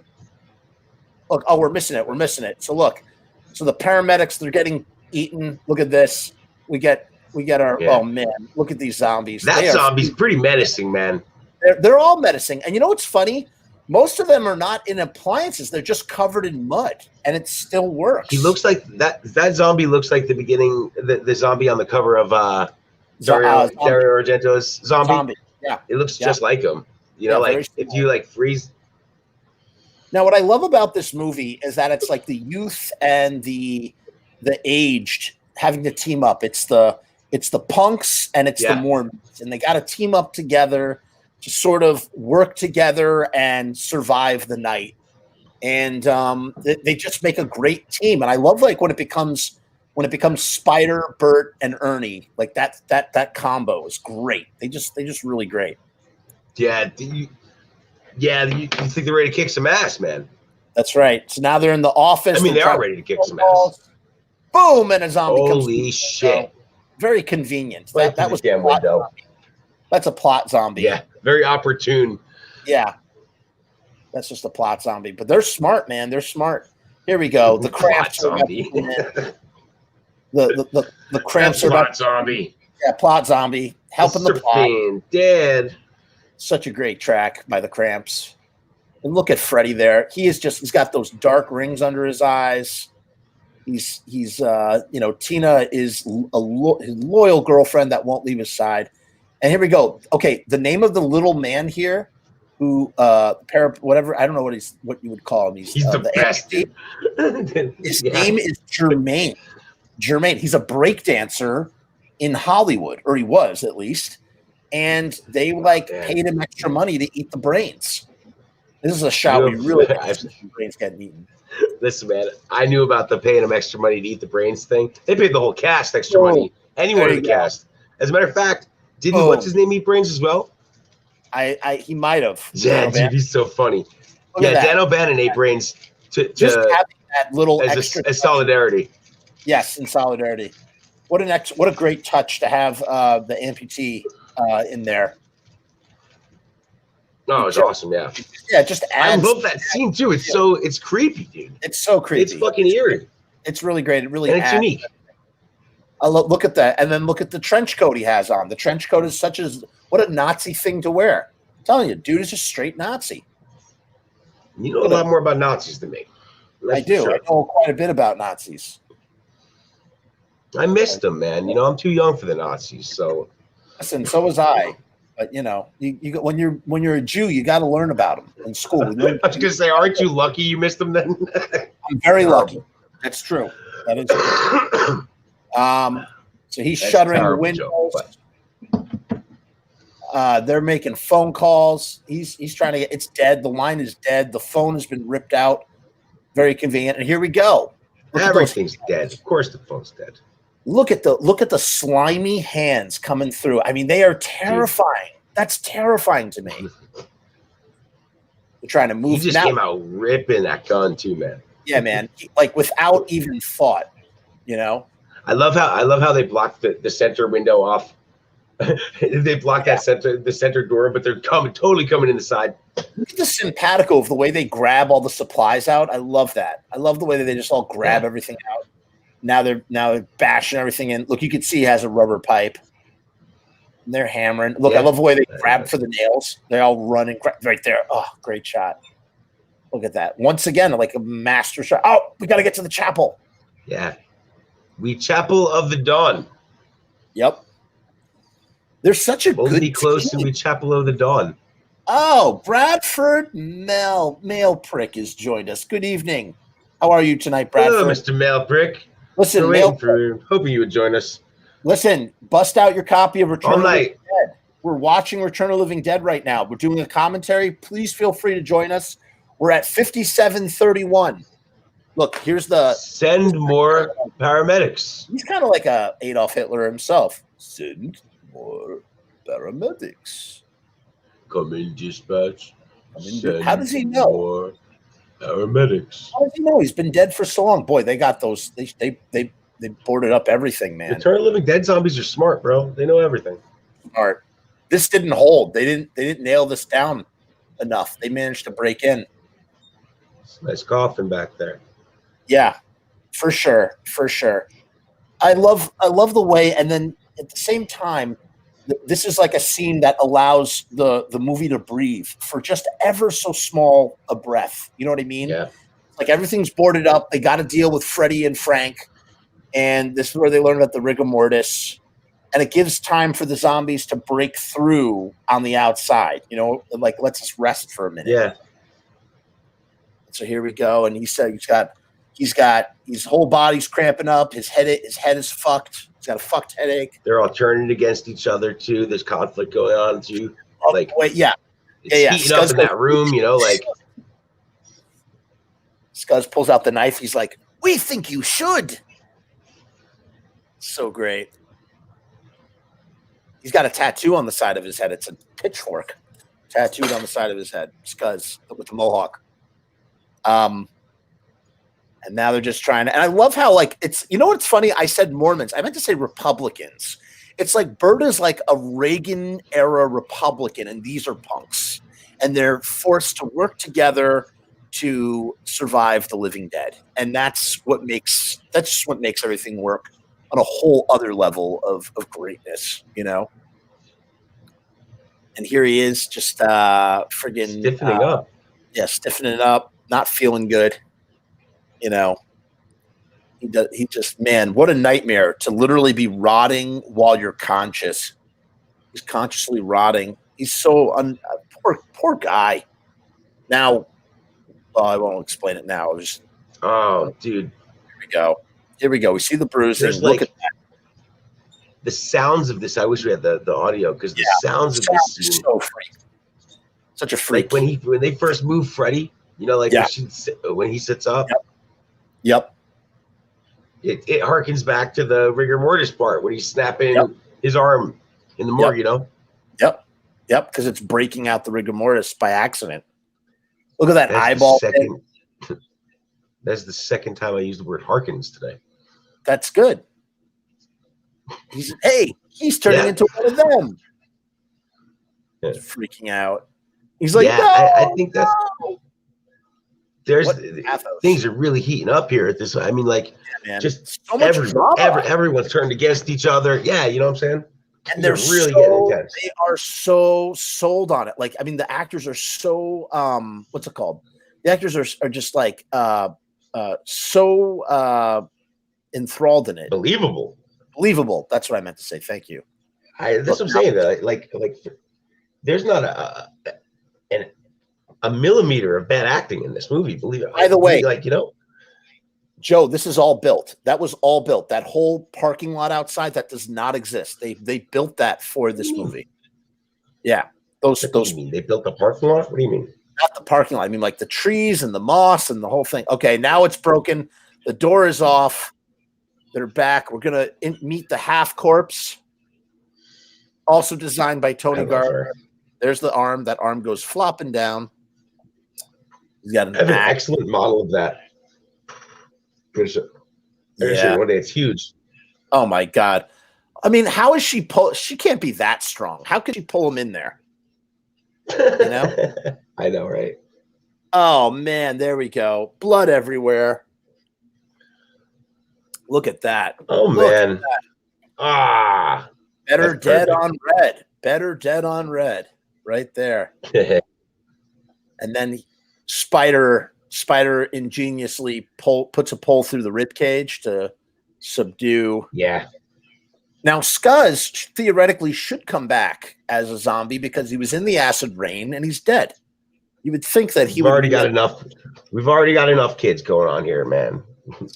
I think this movie could have been a lot longer though, and it's not that long. Oh yeah, it could have been a lot. It's about 100 minutes. It just plays so well, man, and so fast. It just look at that. Yeah, it moves very quickly, in my opinion. She's drunk on brains. Oh, dude, look at it on the floor. You just how they're dragging across the floor like that. So eerie. Yeah, and she probably smells so bad. Just crude, or you know, like they just leave them in there. Look, they just leave them in the dark. They're tying it up. I have a model of this scene. It's awesome, dude. Yeah, I know. I've seen that. It's got to be from the 80s. You have? Good. Yeah, that's awesome. Look at those. Look at those rotted breastises, just completely rotten. Yeah, it's really so crude, dude. It is. It really is. You can even see the spinal cord fluid. The spinal. Dude. That's just. Yeah. Total spinal remains on the table. You can see the fluid wagging around. Your boy loves this right here. Yeah. He's loving this. Yeah. I love the way that she hit. You can hear me, can't you? Yes. Yeah. You know, God, is it freaky? The pain. The pain of being dead. Oh my Lord. And what a great reason.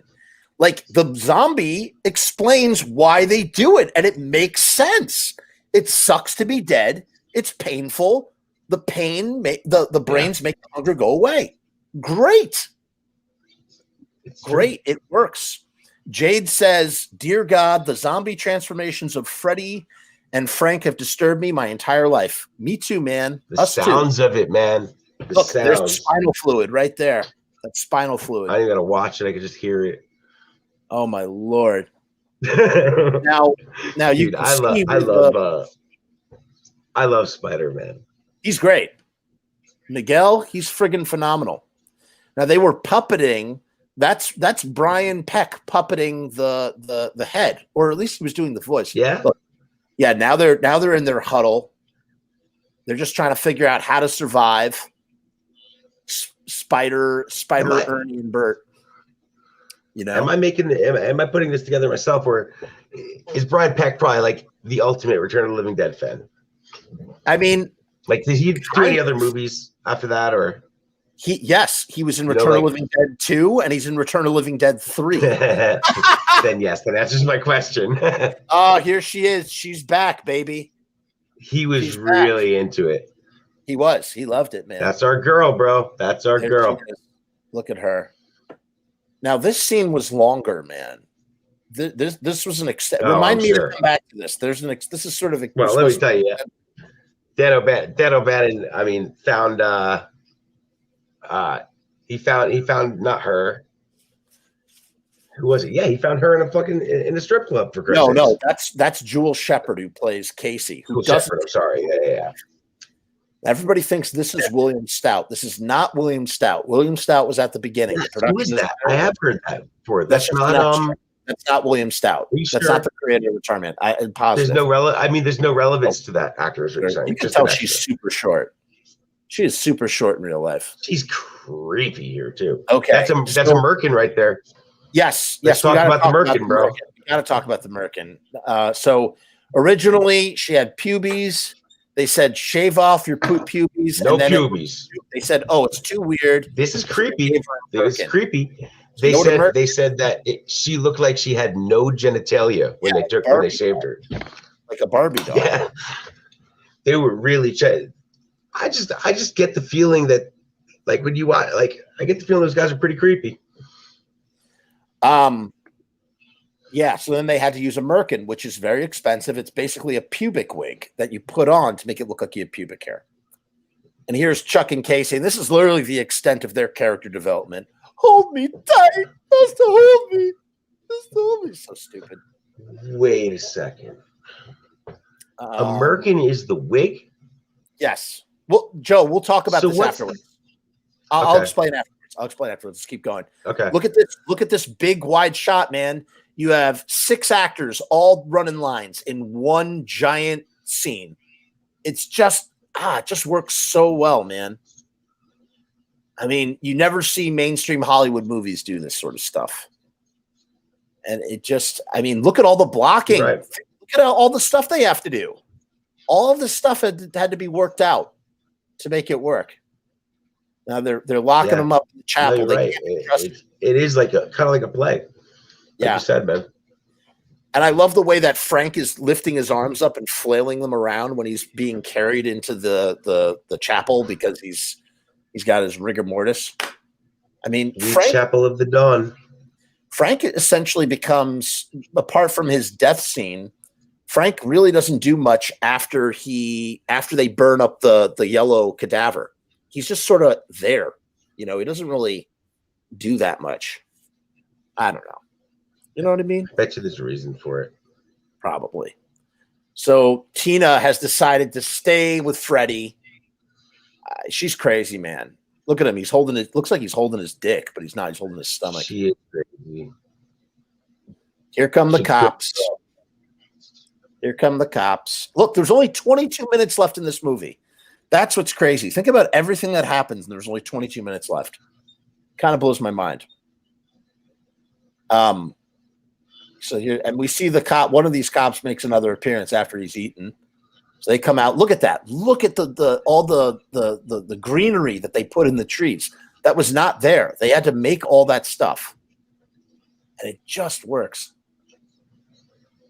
And just come out. I don't get that. Why though? Like, I mean, they couldn't find a parking lot, really? I mean, it probably made sense for production reasons. Like, you know, they probably one less location they have to travel to. Look at that.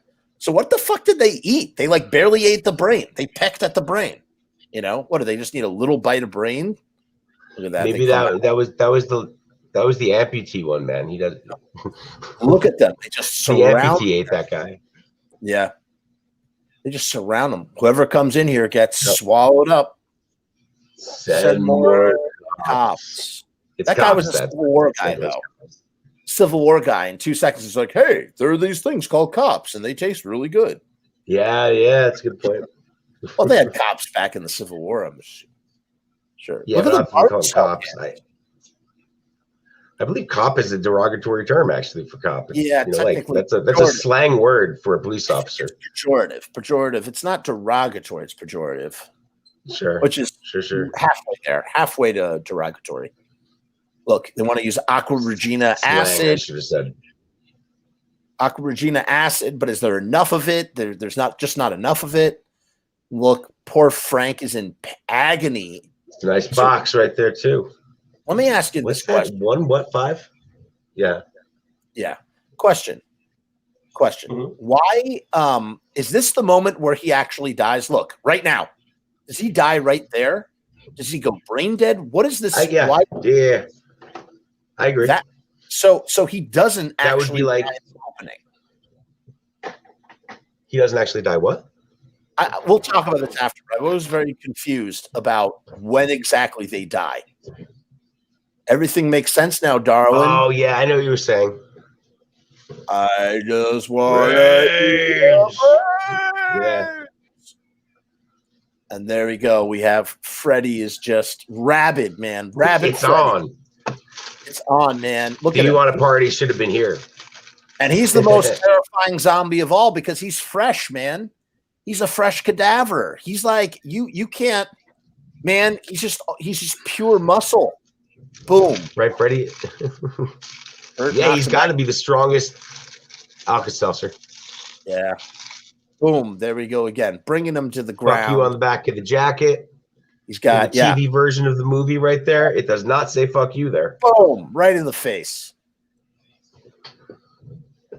And he is. Anyone in the comments, if you know what it says on the edited version on the back of his jacket, throw that in the comments. Yeah. What does it say? Quiz. Little pop quiz. So now things are looking really dire for our heroes, man. They're just like, and look, Spider loses it. Dude, Spider's so good. He smacks the shit out of him for real. That was a real smack. Yeah. Ooh. Yeah, dude. Dude. Yep. The forehand and the back. He gives him a fresh one. And yep. Yeah, Spider's starting to lose it, man. He's like that. This is how PTSD happens, you know? Yeah, the pacing of that, dude. Like, you know, like, I mean, it's awesome. Yeah. Again, like A1 performances. Like we see the decline of all these characters. We see them turn against each other. You know, like, yep. Like seriously, a big FU to anybody who says that the acting is bad in this movie. It's top notch. Acting. It's phenomenal. He breaks his leg. If you want to call this a B movie, then then it's some of the best B movie acting I've ever seen. That's right. I always thought it was kind of a calling it that. It's always a cop out the way Ernie's leg gets broke. It's so like he barely does anything and he like breaks his ankle. It's plot break. That was a plot break. Like, how is your ankle? How longer is the work print? The work print is 20 minutes long. 20 minutes longer. Yeah. Glad we could remind you, Jake. Although you should tell your friend to buy it on vinyl. Much cooler. There's a lot of cool pressings of it. I've got that on CD. I have the CD as well. I bought it in Best Buy the day it came out. I do not have the vinyl. All right. That came out in 2000 what? Came out in 2002 on CD. Oh. I bought it the day it came out.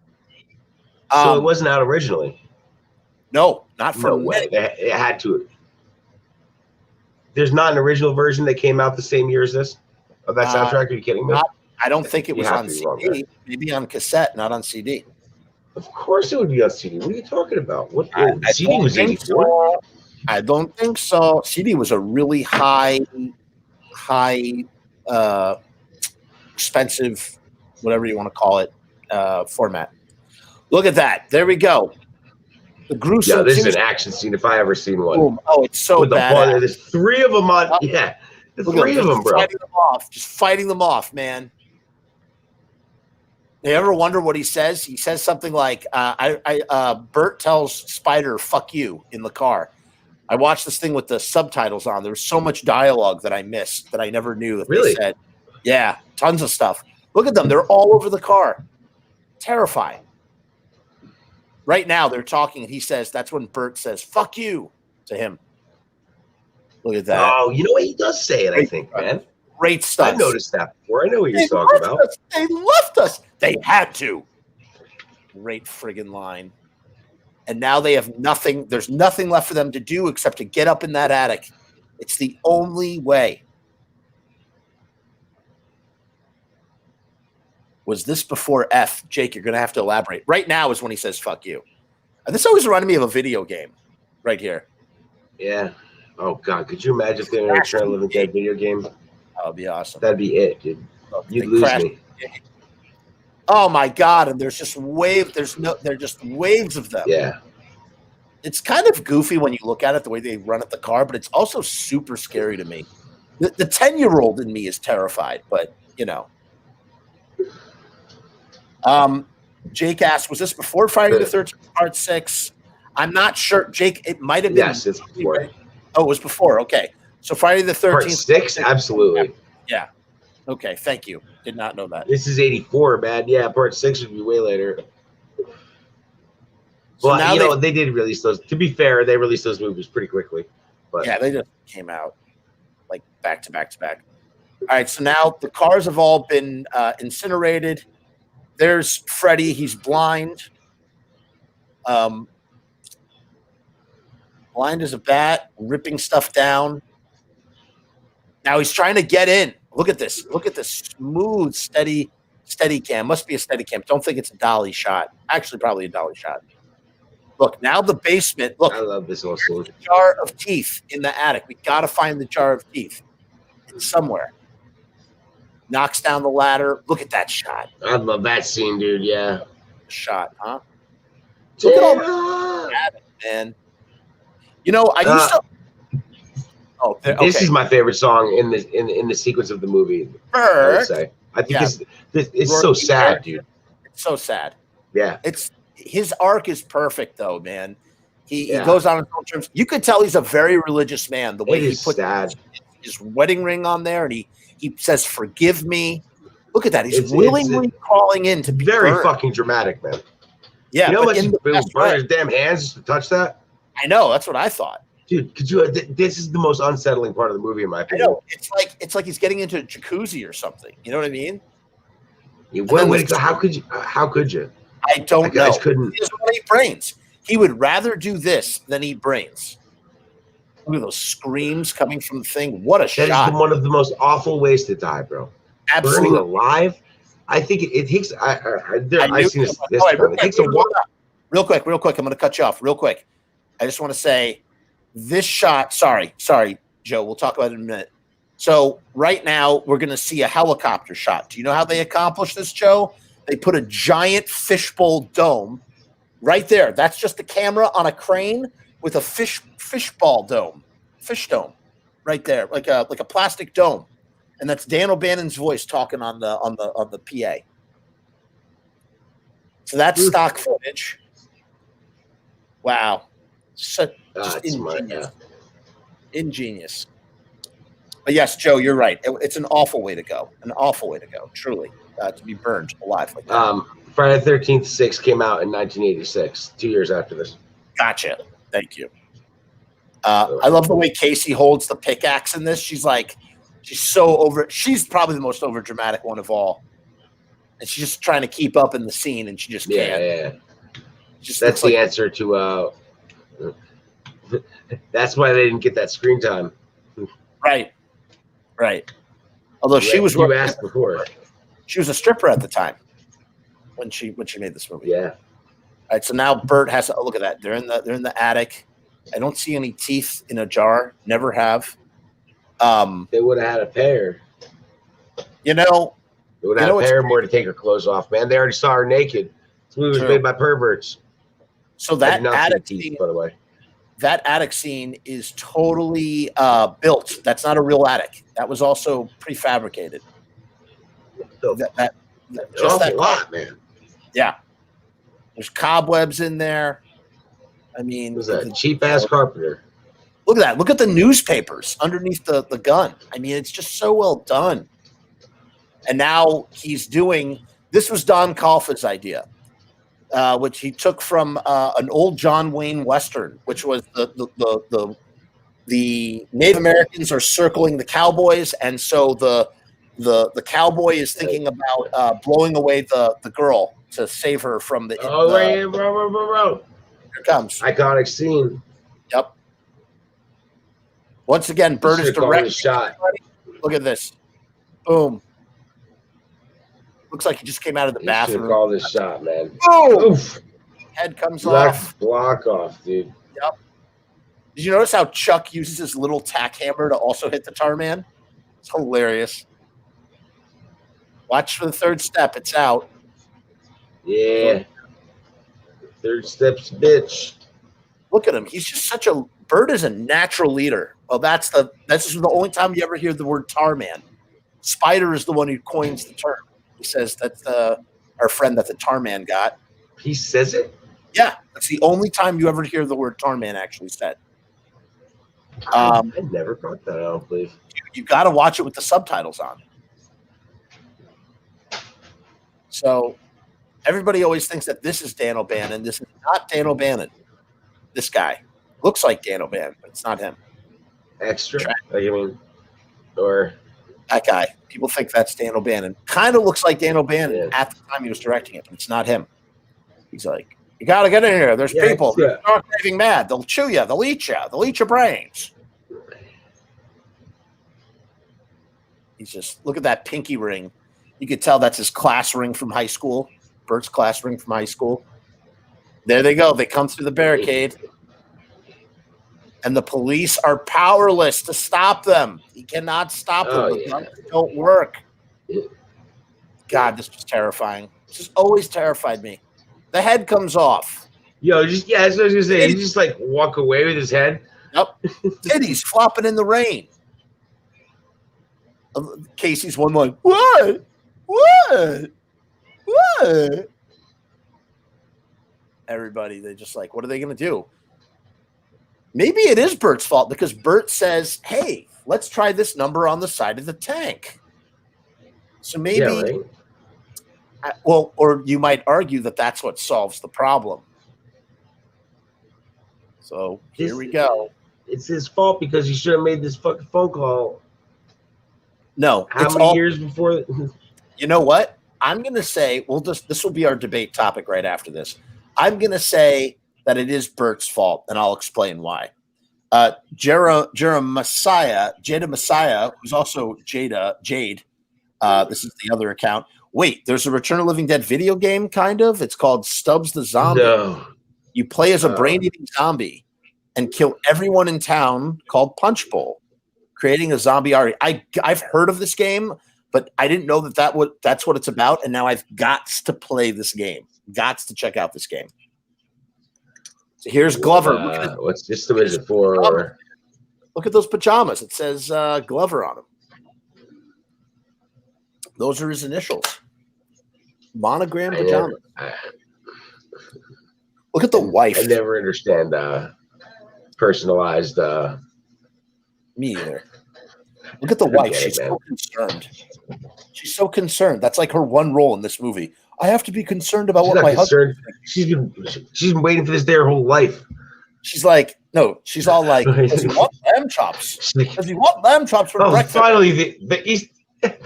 She's like, finally, those fucking Easter eggs. Yeah. He's like, oh, thank goodness those Easter eggs are found. We can finally move from this wretched place, and I can make lamb chops for breakfast, lunch, and dinner.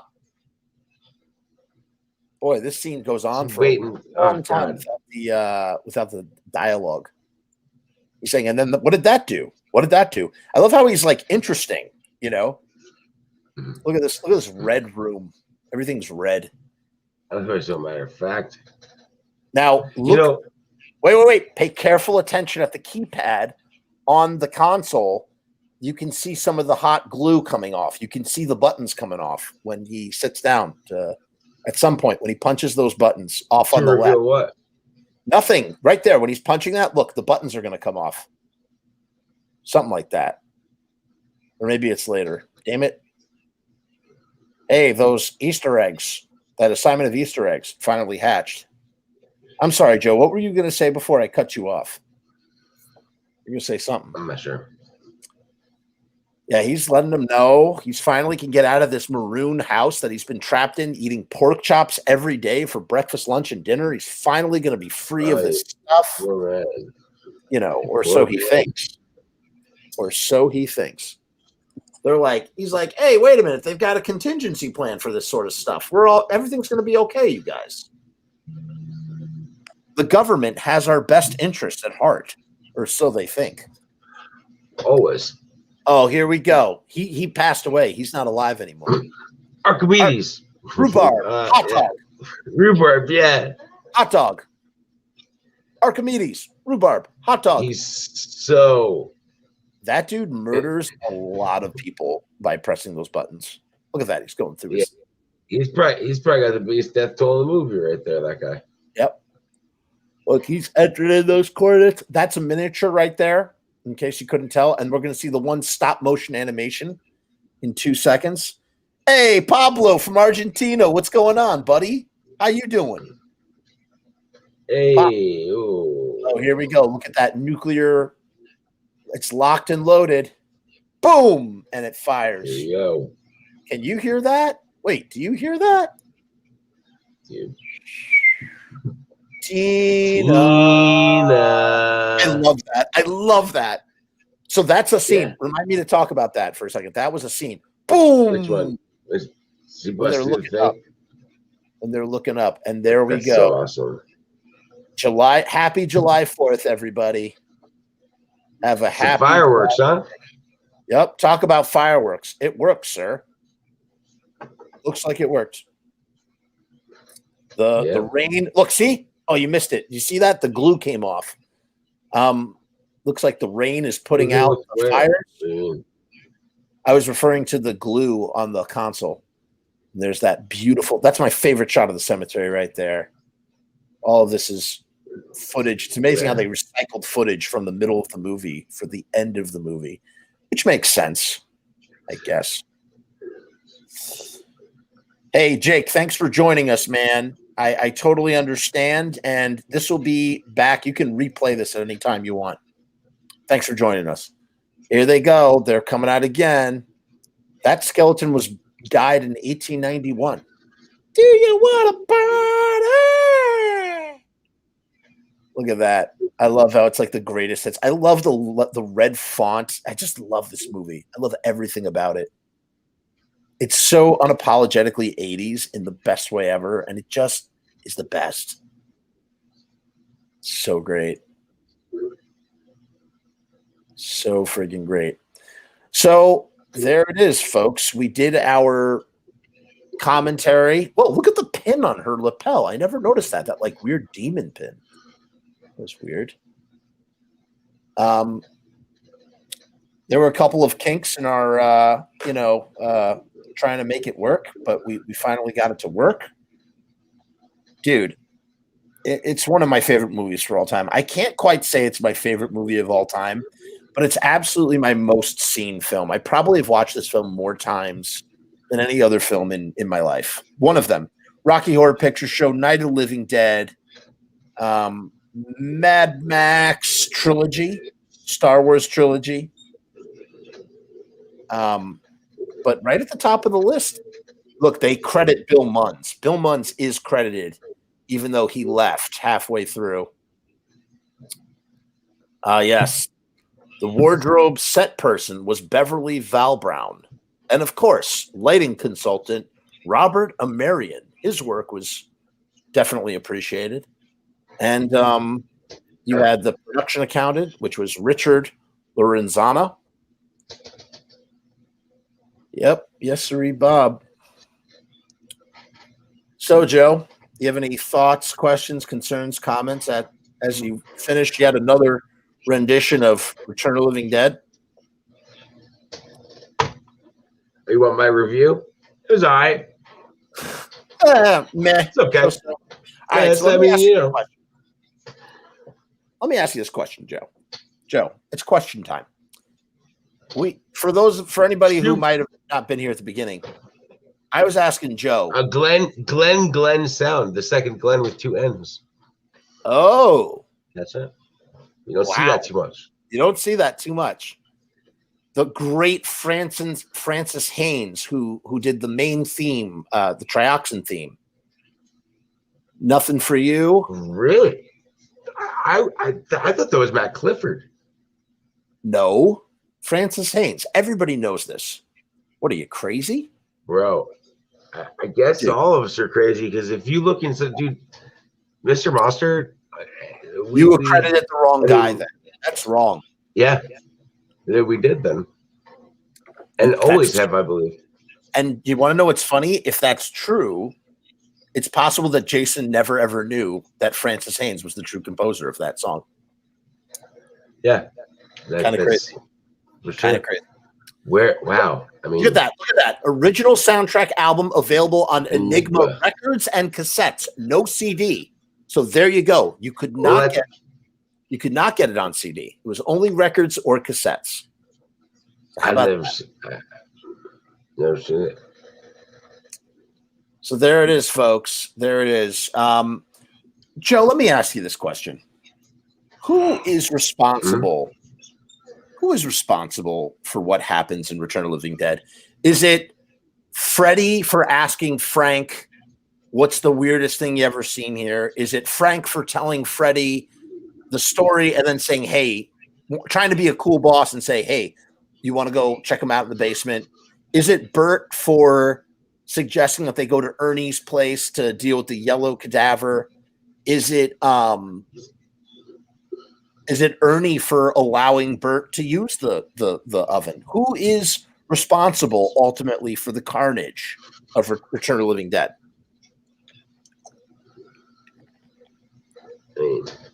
Does anybody have an opinion on this?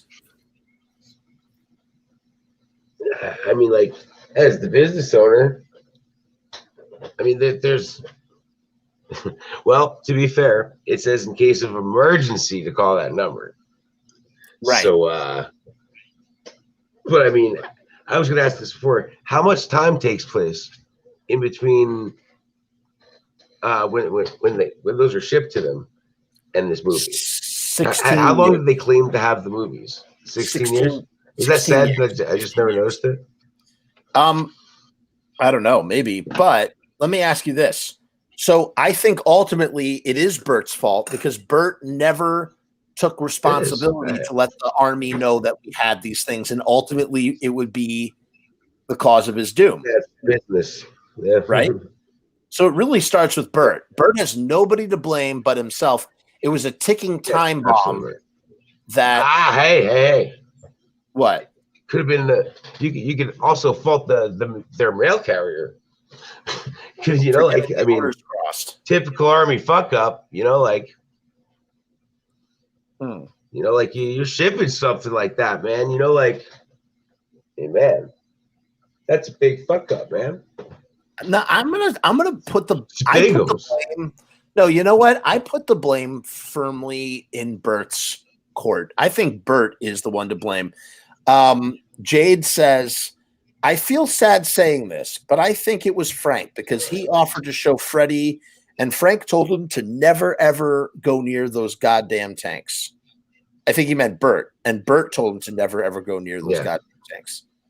And Jade also says, Frank is my favorite character, so it makes me sad to say that. Yeah, I agree. I still think it's Bert's fault because Bert owns the place. Bert is the one that's responsible for making these kind of decisions. And yet at the same time, like, can he really blame his subordinates for, kind of, goofing off at work? He's trying to make the kid like him. It's his first day. They're going to be working together. Hey, why not? And does anybody know why Freddy took the job at Unita in the first place? This is only available in the book because the other friend of the kids, the teenagers, they all had a friend named Sunshine, and Sunshine was Freddy's roommate. And Sunshine overdosed on heroin and died. And Freddy decided that he wanted to clean up his life and get a job. And that is why he gets a job at Unita in the first place. Straight up. That's from the novelization. So John Russo introduces this whole character who's not even in the movie at all to give a reason as to why Freddy was taking the job in the first place, because he had witnessed what he had witnessed. And it's just kind of interesting how much, like, it's so weird to think about, like, the backstory of, like, these characters before they get to the place where they're at, where the movie, like, what was Suicide doing right before they called him? Think about that. If Suicide had said, fuck you guys, I'm not giving you a ride to Unita, he would still be alive today. Well, no, he would have died in a nuclear blast, actually, so maybe he wouldn't have been alive. No. Man. Who friggin' knows, man? I don't. But yeah. So overall, I think recapping. We had there were a couple things that we said we wanted to address. What were they? Do you remember? I don't actually. Specific things. I think one of us had a question for the other one. We said we were going to address it. Well, that was my question was about Bert. There was something we wanted to deep dive. Well, no, who's most responsible? Whose responsibility? We already talked about that. The other thing I wanted to, God, I wish I had taken notes. Jade sees my point. He says for sure. Who else? Which point? He says he sees my point about Bert, being responsible for that sort of thing. We've talked before about where the Tarman might have come from. I kind of gave my whole thing about that. We talked about I got to tell you, when Freddy gets his eyes burned off, like when he goes blind and he's banging on the attic door, I always found it really lame that we never get to see him break his hand off. And yet, now that I'm older, I kind of am glad that we don't see it, because my imagination does so much better of a job imagining what it's like if his arm got broken off, that sort of thing. I don't know. Yep. So there's that. There is that. Man, I can't believe in that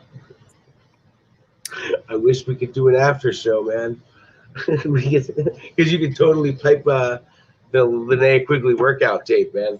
I wonder if there's I want to talk about it. I haven't watched it. You gave it to me. I haven't watched it yet. Once I watch it, we can talk about it. I didn't know that she was in porn. You're blowing my mind right now.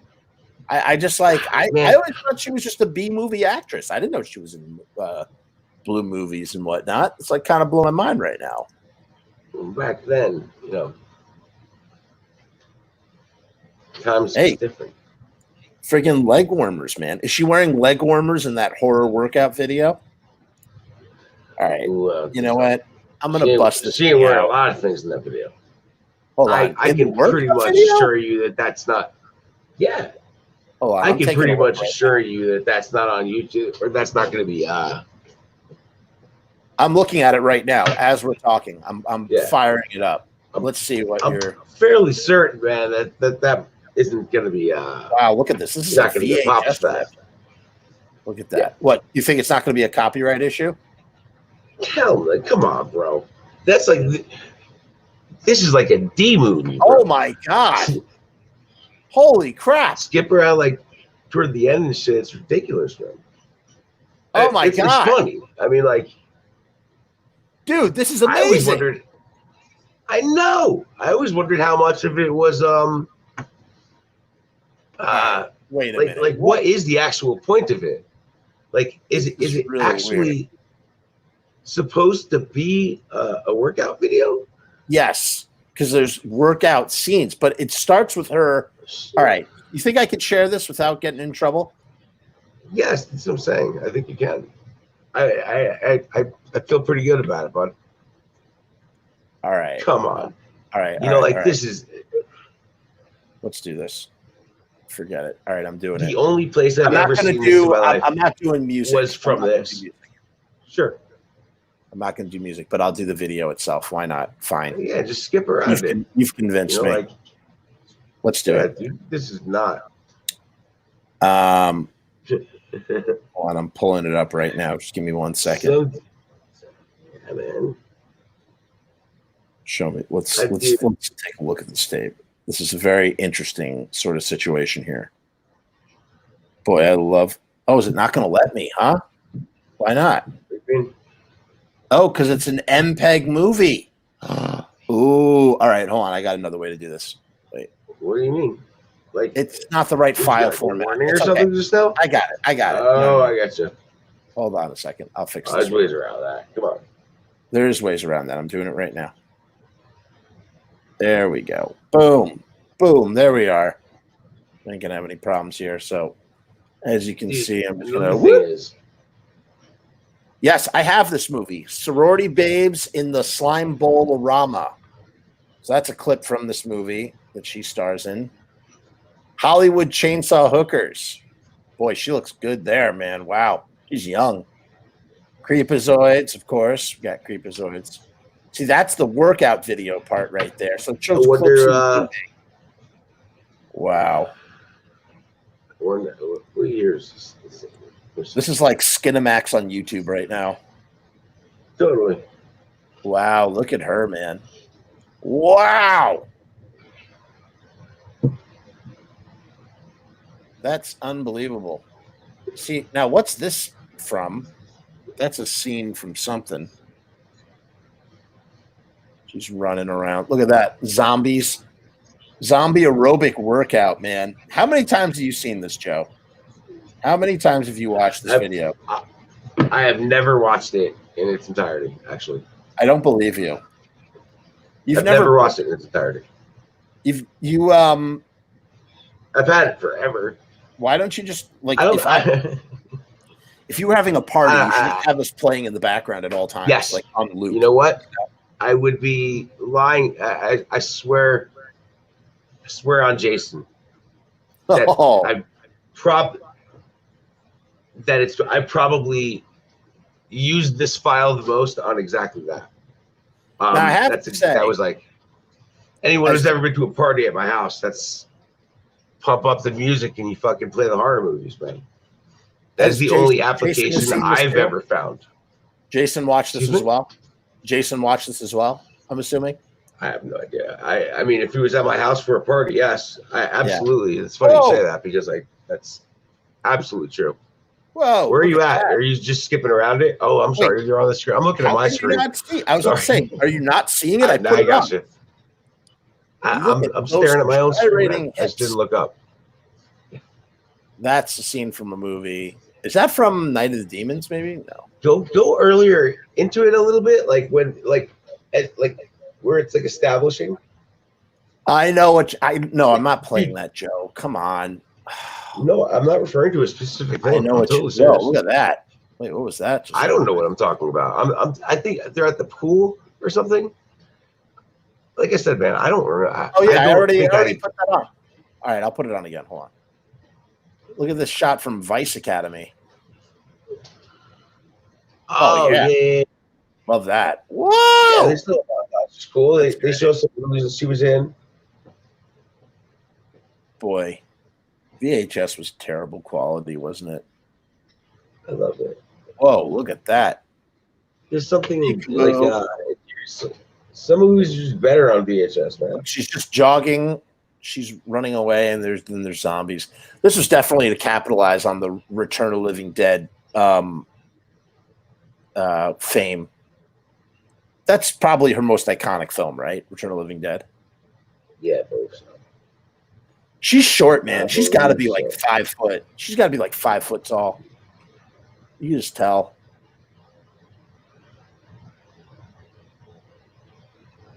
She's going in her gate. I believe it. This is what you're talking about. All right, I gotta take a quick pee break. Hold on, Pablo's asking you a question, JV. Pablo from Argentina wants to ask you, hey, JV, a couple of years ago when Graves played with Marky here in Argentina, my brother gives Michael a drawing of you with a knife. I hope it got to you. My English sucks. Sorry. I know what he's talking about. I do know what you're talking about. All right, hold on. You talk to him. I'm going to be right back. I have seen it.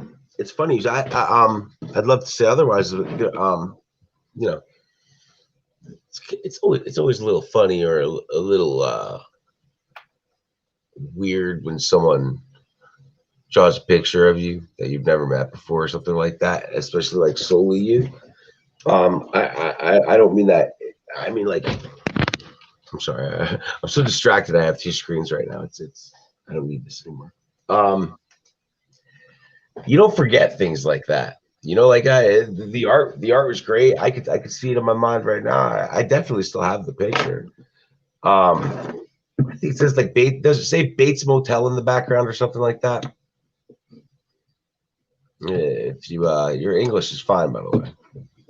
But yeah, man, I do know what you're talking about. If that, I believe there's a hotel sign in the background of it.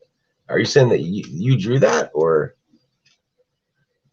man, I wonder if I could find. Do you have the file by chance? Like, do you still have a picture of it? I wonder if I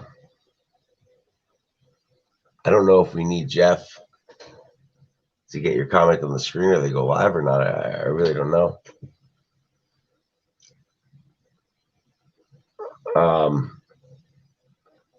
Yes, yeah. Not a lot of people. I haven't received an. Let's say I've gotten like 24 pieces of fan art in my life. Like it's always it's interesting. Yeah, I'd love to find the guy. At one point, me and Jason Trioxin from Mr. Monster, we were action figures once. We received like actual. The guy, if you could Google it, the website is still there. But there's action figures with me and Jason. So that a fan made at one point.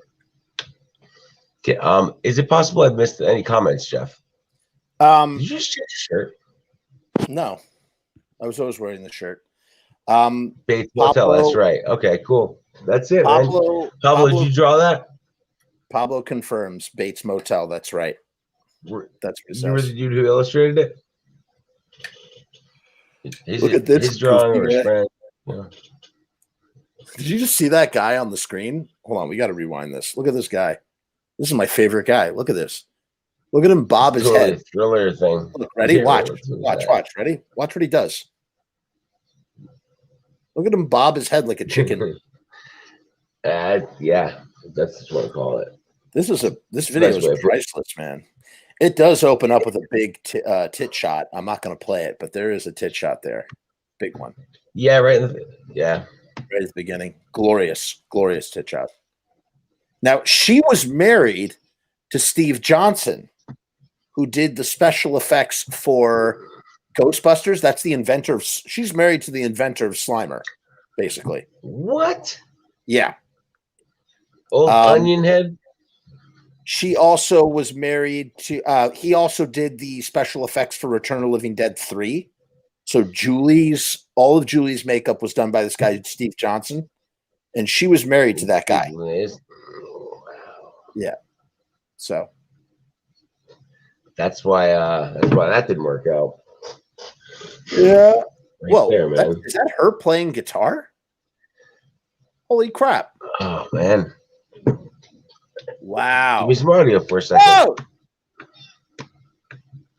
Whoa. He's got a tit shot. Accidental tit shot. Didn't mean for that to happen. Yo, it's Night of the Demons poster. Did you catch that? Yeah. I saw it. There she is dancing. She had titties coming out there too? A little bit.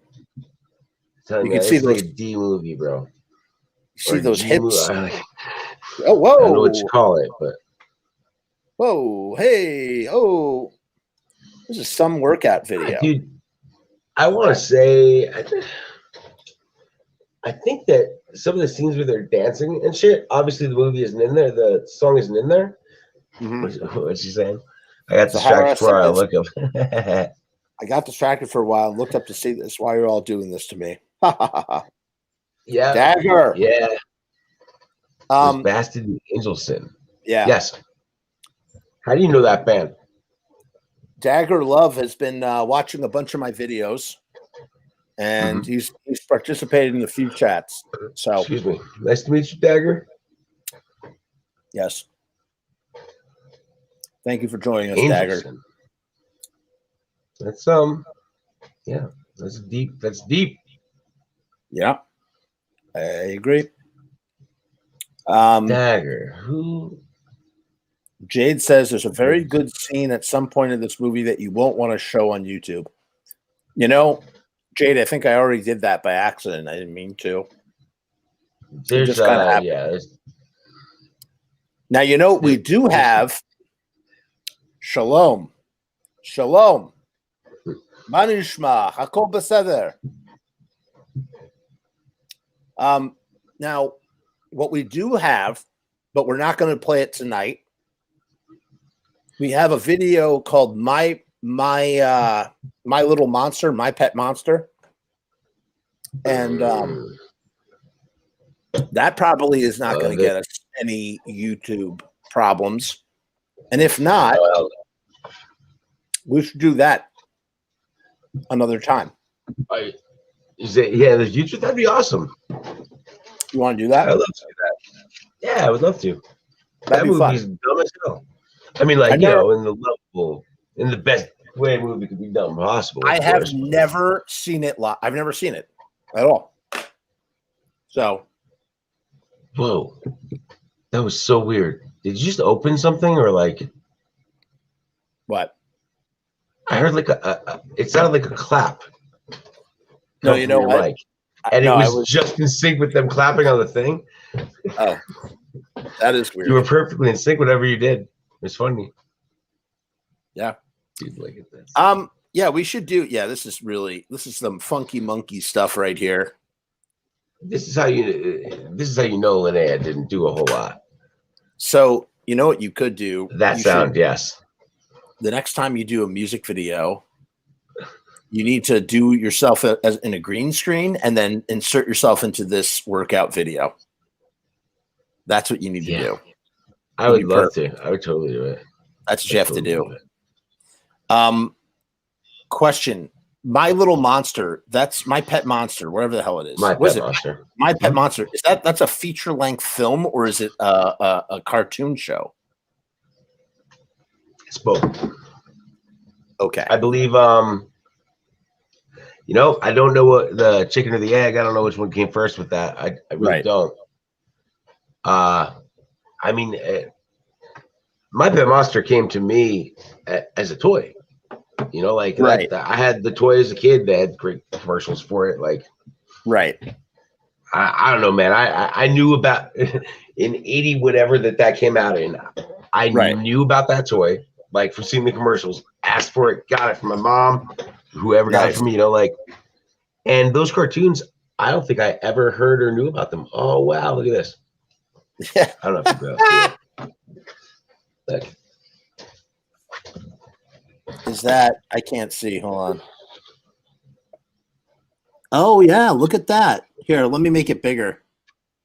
Is that Sahara drew that? Yeah. Wow, great work. Right. No, move it over to the center. I can't see it. Other way. Wow. Well done. It is really well done. Really, I'm not just saying that. Like, I like it's in my best interest to say that, but yeah, but you know what? It is really well done. Yeah, but it's really I like how clean it is. The line work, everything's very clean.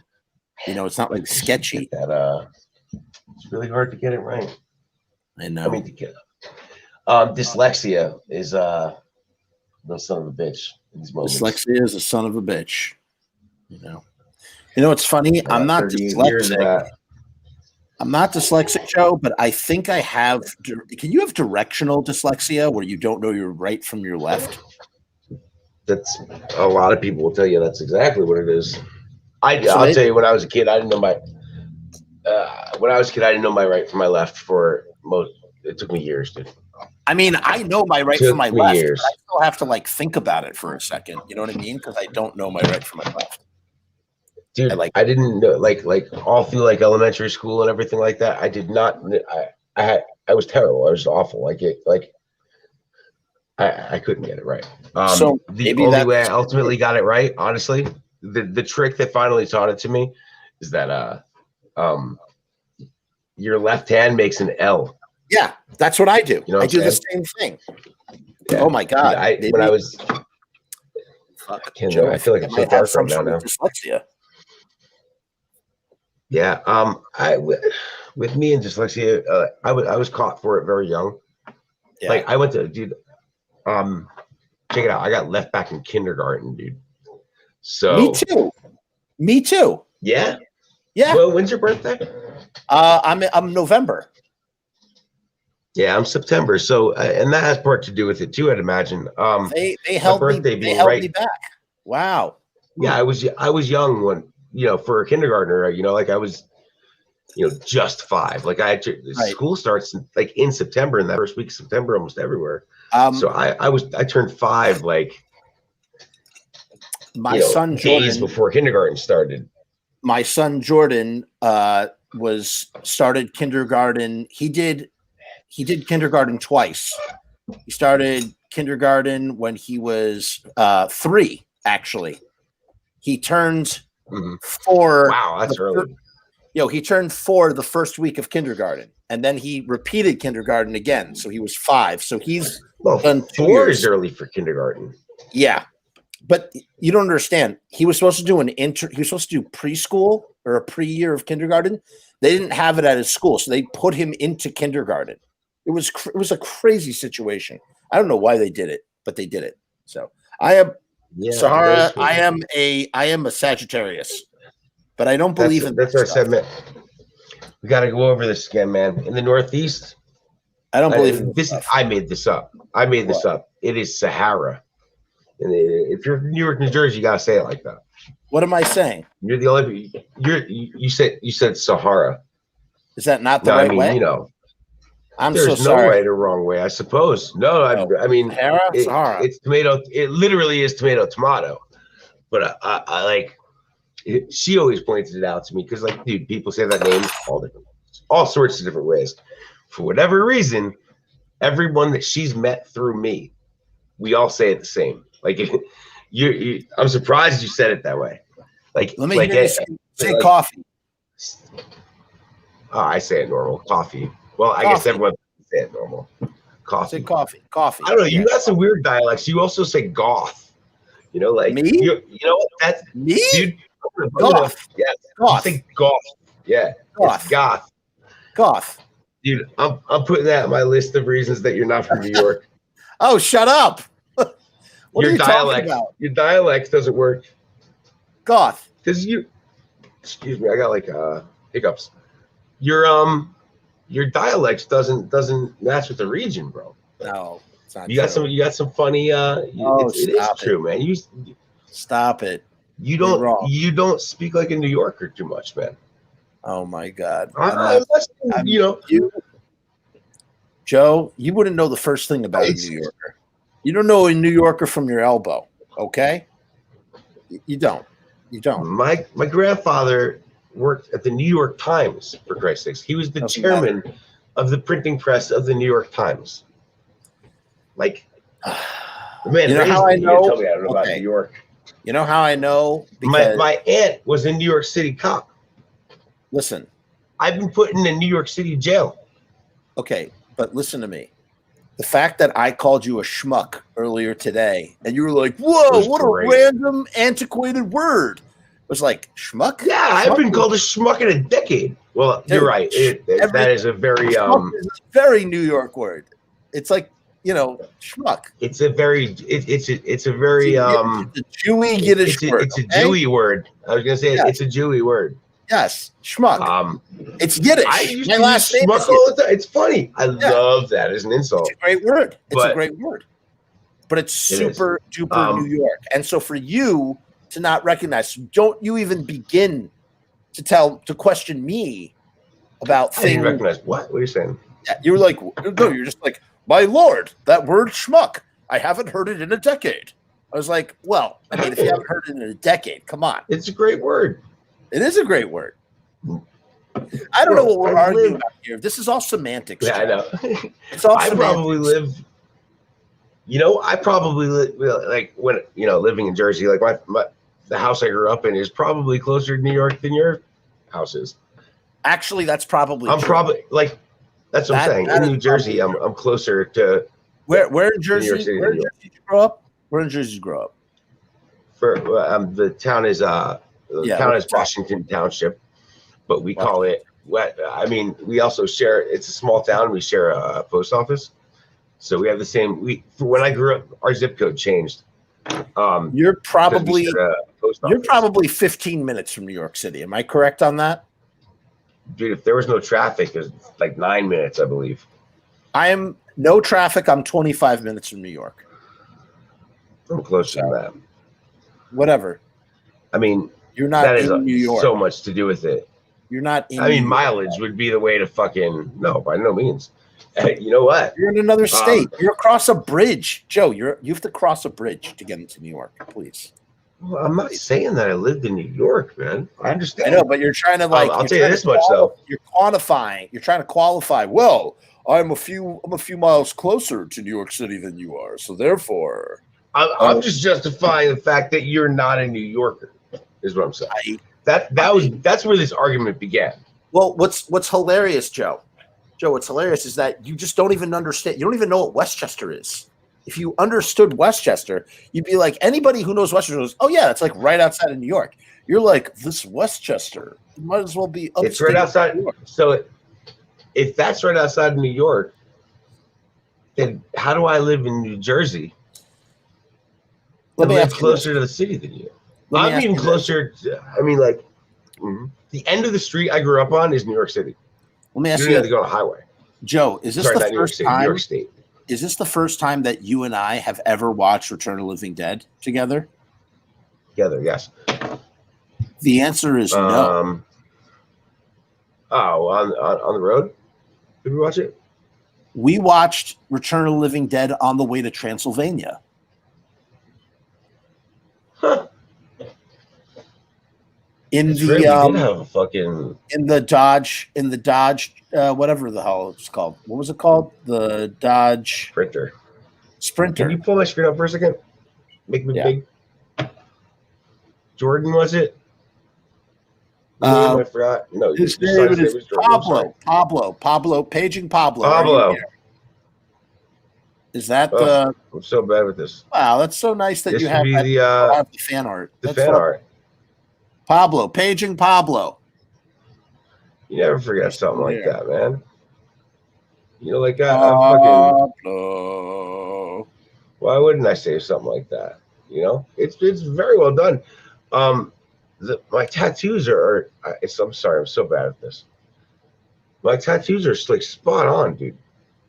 Like you can even over the fucking this tiny screen, I could make out the tattoos. Yeah, I know that tattoo. Like look at Vampira, you know, like that's that winged. That's that winged angel devil guy or whatever. Yep.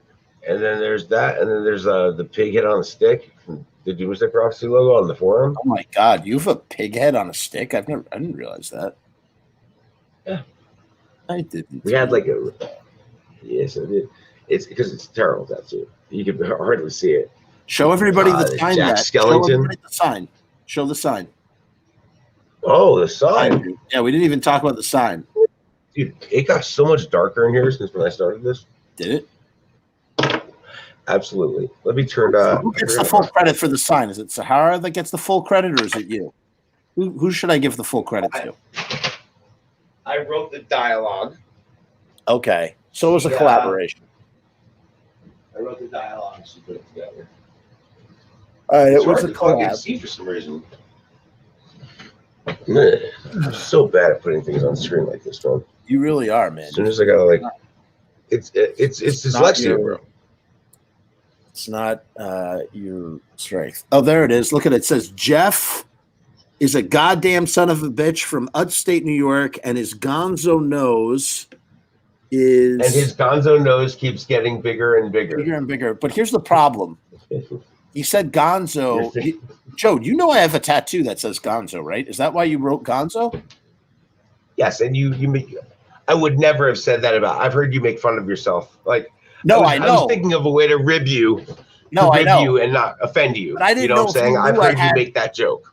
No, I totally get it. But no, what I'm saying is, did you know that I don't remember if you knew that I had gonzo, the word gonzo was tattooed on me, which is why I thought it was such a great touch. It was nice. Yeah. We've had the argument before because I always argued that you, dude, see, when I first met you, like, I remember being like in the Bliss Kid van and you telling us the gonzo story that was a nickname of yours or whatever. Yeah. And I was like, remember. Yeah. And you're like, oh, duh, gonzo. And I was like, no, I don't get it. Why would they call you gonzo? You're like, because I have a big nose. And I was like, but my nose has shrank. I got fatter. I'm telling if you. I drew a picture of you, you wouldn't have a big nose, buddy. You know, like, Tracy. I don't think you got a big nose. I think you got cruel friends, is what I think you got. Oh, do I? Well, Tracy, when we were in England, Tracy drew a picture of me, and he gave me it was like me sucking a dick big or something. size? Yeah, it was me sucking a dick or like getting like jizz in my face, and then like with the biggest nose ever. I was just, I still have it. It's somewhere. It's somewhere in my Tracy art from that tour too, actually. Tracy's a good artist. Right in the same He's a good doodler. Tracy's a good doodler. Backstage pizza box art. Yo. Look, Pablo says, yeah, thanks. My brother is gonna go crazy with this. So that's Pablo. The picture? Yeah, Pablo confirms that. So awesome, Pablo. Yeah. Jade is going to bed. Awesome stream tonight. Check out Stubbs the Zombie trailer. I surely will. He said, thanks, we're gonna dig it. Thanks for hanging with us, Jade. Yeah, Jade. Thanks. We're like buds now. We watched Return of the Living Dead together, and we're kind of buds now, man. We're 10 minutes away from 3 hours, so we're gonna cut this at 3 hours. What we got to do. Yeah, we round off.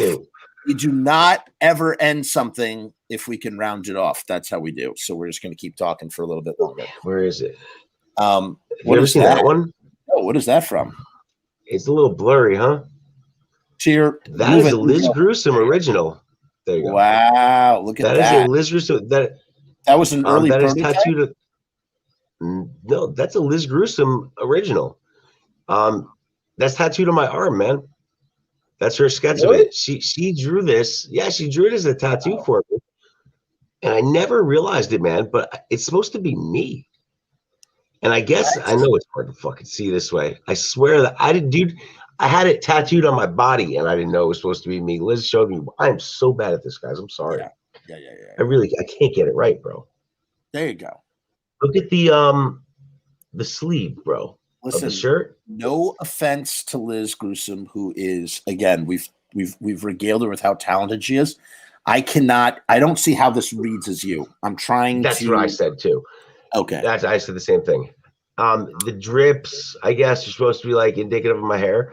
And the shirt, he's wearing a shirt, if you notice. Yeah. I mean, I don't wear the same shirt on stage all the time. I'm sorry. I got it tattooed on my body and I never knew it. Wow. I didn't get it. Wow. I mean, like, I guess that's like a nod, like you have the it's one of my favorites ever. Sorry. You have the zombie from the poster on your arm.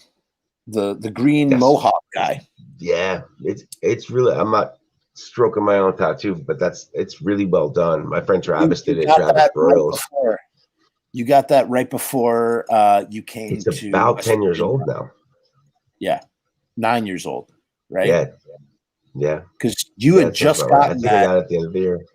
No, you got that at the end of the Darrow tour, right before you came on tour with Blitzkid when we were at the rehearsals in Bluefield. Yeah. I got it on vacation. It was in the winter for sure. Yeah. Maybe it was in between. Could it have been in between? That tattoo, you couldn't have missed that tattoo as well because it's so big and it's so bright. Like it's screaming green. It pops. Like screaming green. I like that tattoo. And when I first got it, bro, like holy shit! Just like around my other tattoos, it was like I only had one. No, you know what tattoo? I think it's in a couple magazines actually. You know what tattoo I really like that you have? I always thought it was good. I like the candy corn and the fangs. That's a great tattoo. I know what you're talking about. I love how you have to think about it. I know what you're talking about. I do. Yeah, it's a great tattoo. I don't know a lot of my tattoos are. I just got the arm wrong for Christ's sakes. I know what you're talking about. I can't find it. No, it doesn't. You're wrong. You crazy guy. I have candy corns. I have candy corns, no fangs. You have the vampire teeth. No, I don't. Yeah. Yes, you do. I got candy corns. What do you mean I do? Stop. Where's that? Where's it on my back? Did you tattoo me? Dude. I'm serious. I really don't have vampire fangs. How are you going to deny that you don't have vampire fangs? Yeah, there's the candy corn. Wait, I swear to God, you bad at this, guys. I'm so sorry. I swear to God, you had vampire fangs tattooed on your You better body. fuck. Good thing you're not a fucking. I mean, listen, so it's bad. kind of weird. Also the back of my arm. I know this is kind of weird, but let me just say one thing. When you tour with a bunch of guys and they're all tattooed up and you fucking hanging out with them 24/7 and everybody's sleeveless, you look at people's tattoos, you notice tattoos. You know, you remember the tattoos. I don't have vampire fangs. I have the worst tattoos ever. I really need to get rejuvenation projects. Dude, me too, man. I'm at that point where I've got like 20-year-old tattoos and shit. I got tattoos that are all enough to drink. You know, like and like if now at this point, if I get a new tattoo, it makes my old ones look bad. You know, like because they've at least they're aged similarly.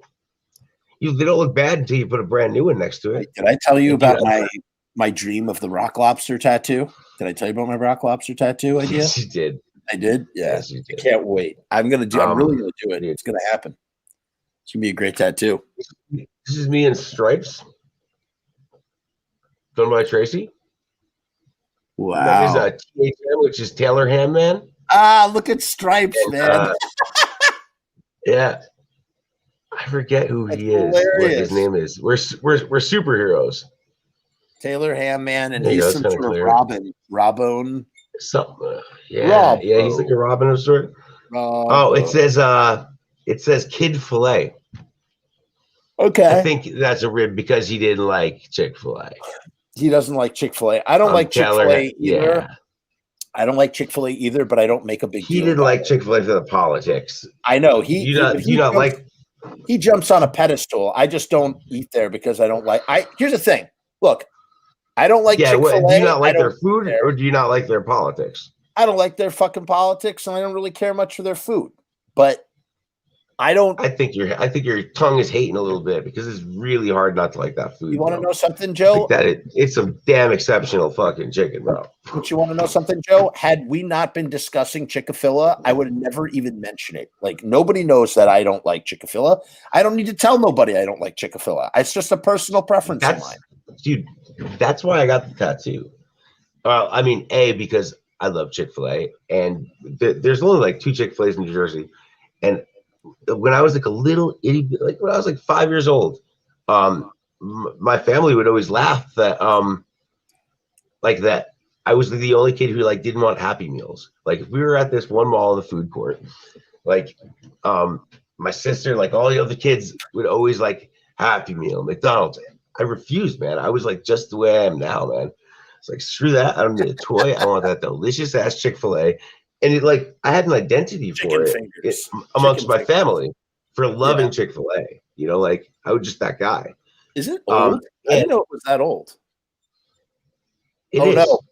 Guess who just liked reacted to the post on Return of the Living Dead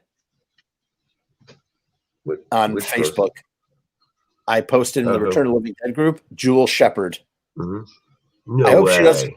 Yeah, I hope she doesn't watch it and think that we were insulting to her.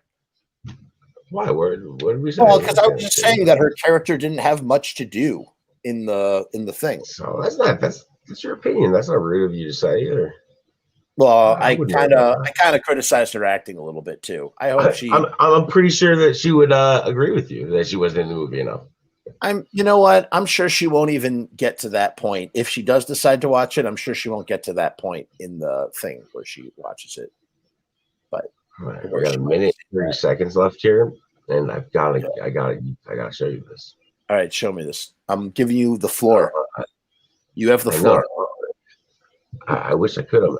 I've got to rotate the picture.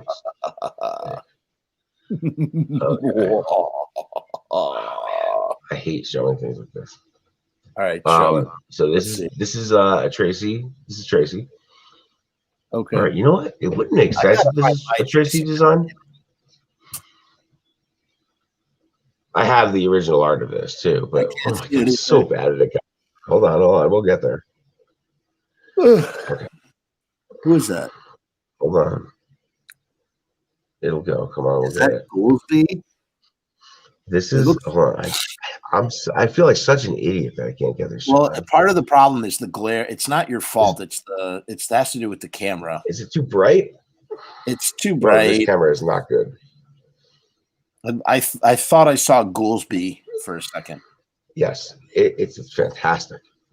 Goolsby If we looks can get like it to click there, like he's carrying that somebody? would be Tracy sleeping. Yeah. Tracy's sleeping. Yeah. And Goolsby, why is that so blurry? Tracy's sleeping, and Goolsby is farting into his CPAP machine. Oh. And the picture says fartus unknown. That's hilarious. I wish it showed up better. It's so no, but that's hilarious. Fartus unknown, bro. So for those of you snatch that up. For whoever is still watching at 3 hours at 2:00 in the morning, Tracy has sleep apnea, and he has a special machine that allows him to sleep at night, but it's because he snores like a motherfucker. And I guess this is it's cumbersome. It's not easy to it's funny. This is why when I hear people who are like, I can't tour, I can't fucking tour. How could I possibly tour? It's like this guy Tracy has fucking sleep apnea. He carries around a sleep apnea machine with him on the road so that he could fucking tour. If you love it, if you want it bad enough, you will find a way to fucking do it. How many people use sleep apnea as an excuse to not tour? Not Tracy Bird. Not Tracy Bird. So there you go. Sure. You know what I'm saying? No, sure. How fucking funny was that? I hate this camera. I'm done. I remember that. That was Barb took that. I was right off the street. Except that photo is actually 4 photos that have been photoshopped together because that is it. At least the 3 of us aren't the same. Oh no, maybe the 3 of you are. Goolsby is photoshopped for sure. That's not. Well, Goolsby. we're probably all It's a great band. Probably all photoshopped. You might all be photoshopped. So bad at this. Barb is such a great photographer. She's phenomenal. Yeah, she really is. She took a picture of me and she made me a print, and I can't find it for the life of me. You know what? I have those pictures too. I have from the same things. She sent them to me. That is my mother's favorite picture of me. That is my photo on all of my Google things where you have to put your picture and shit. That's my main default.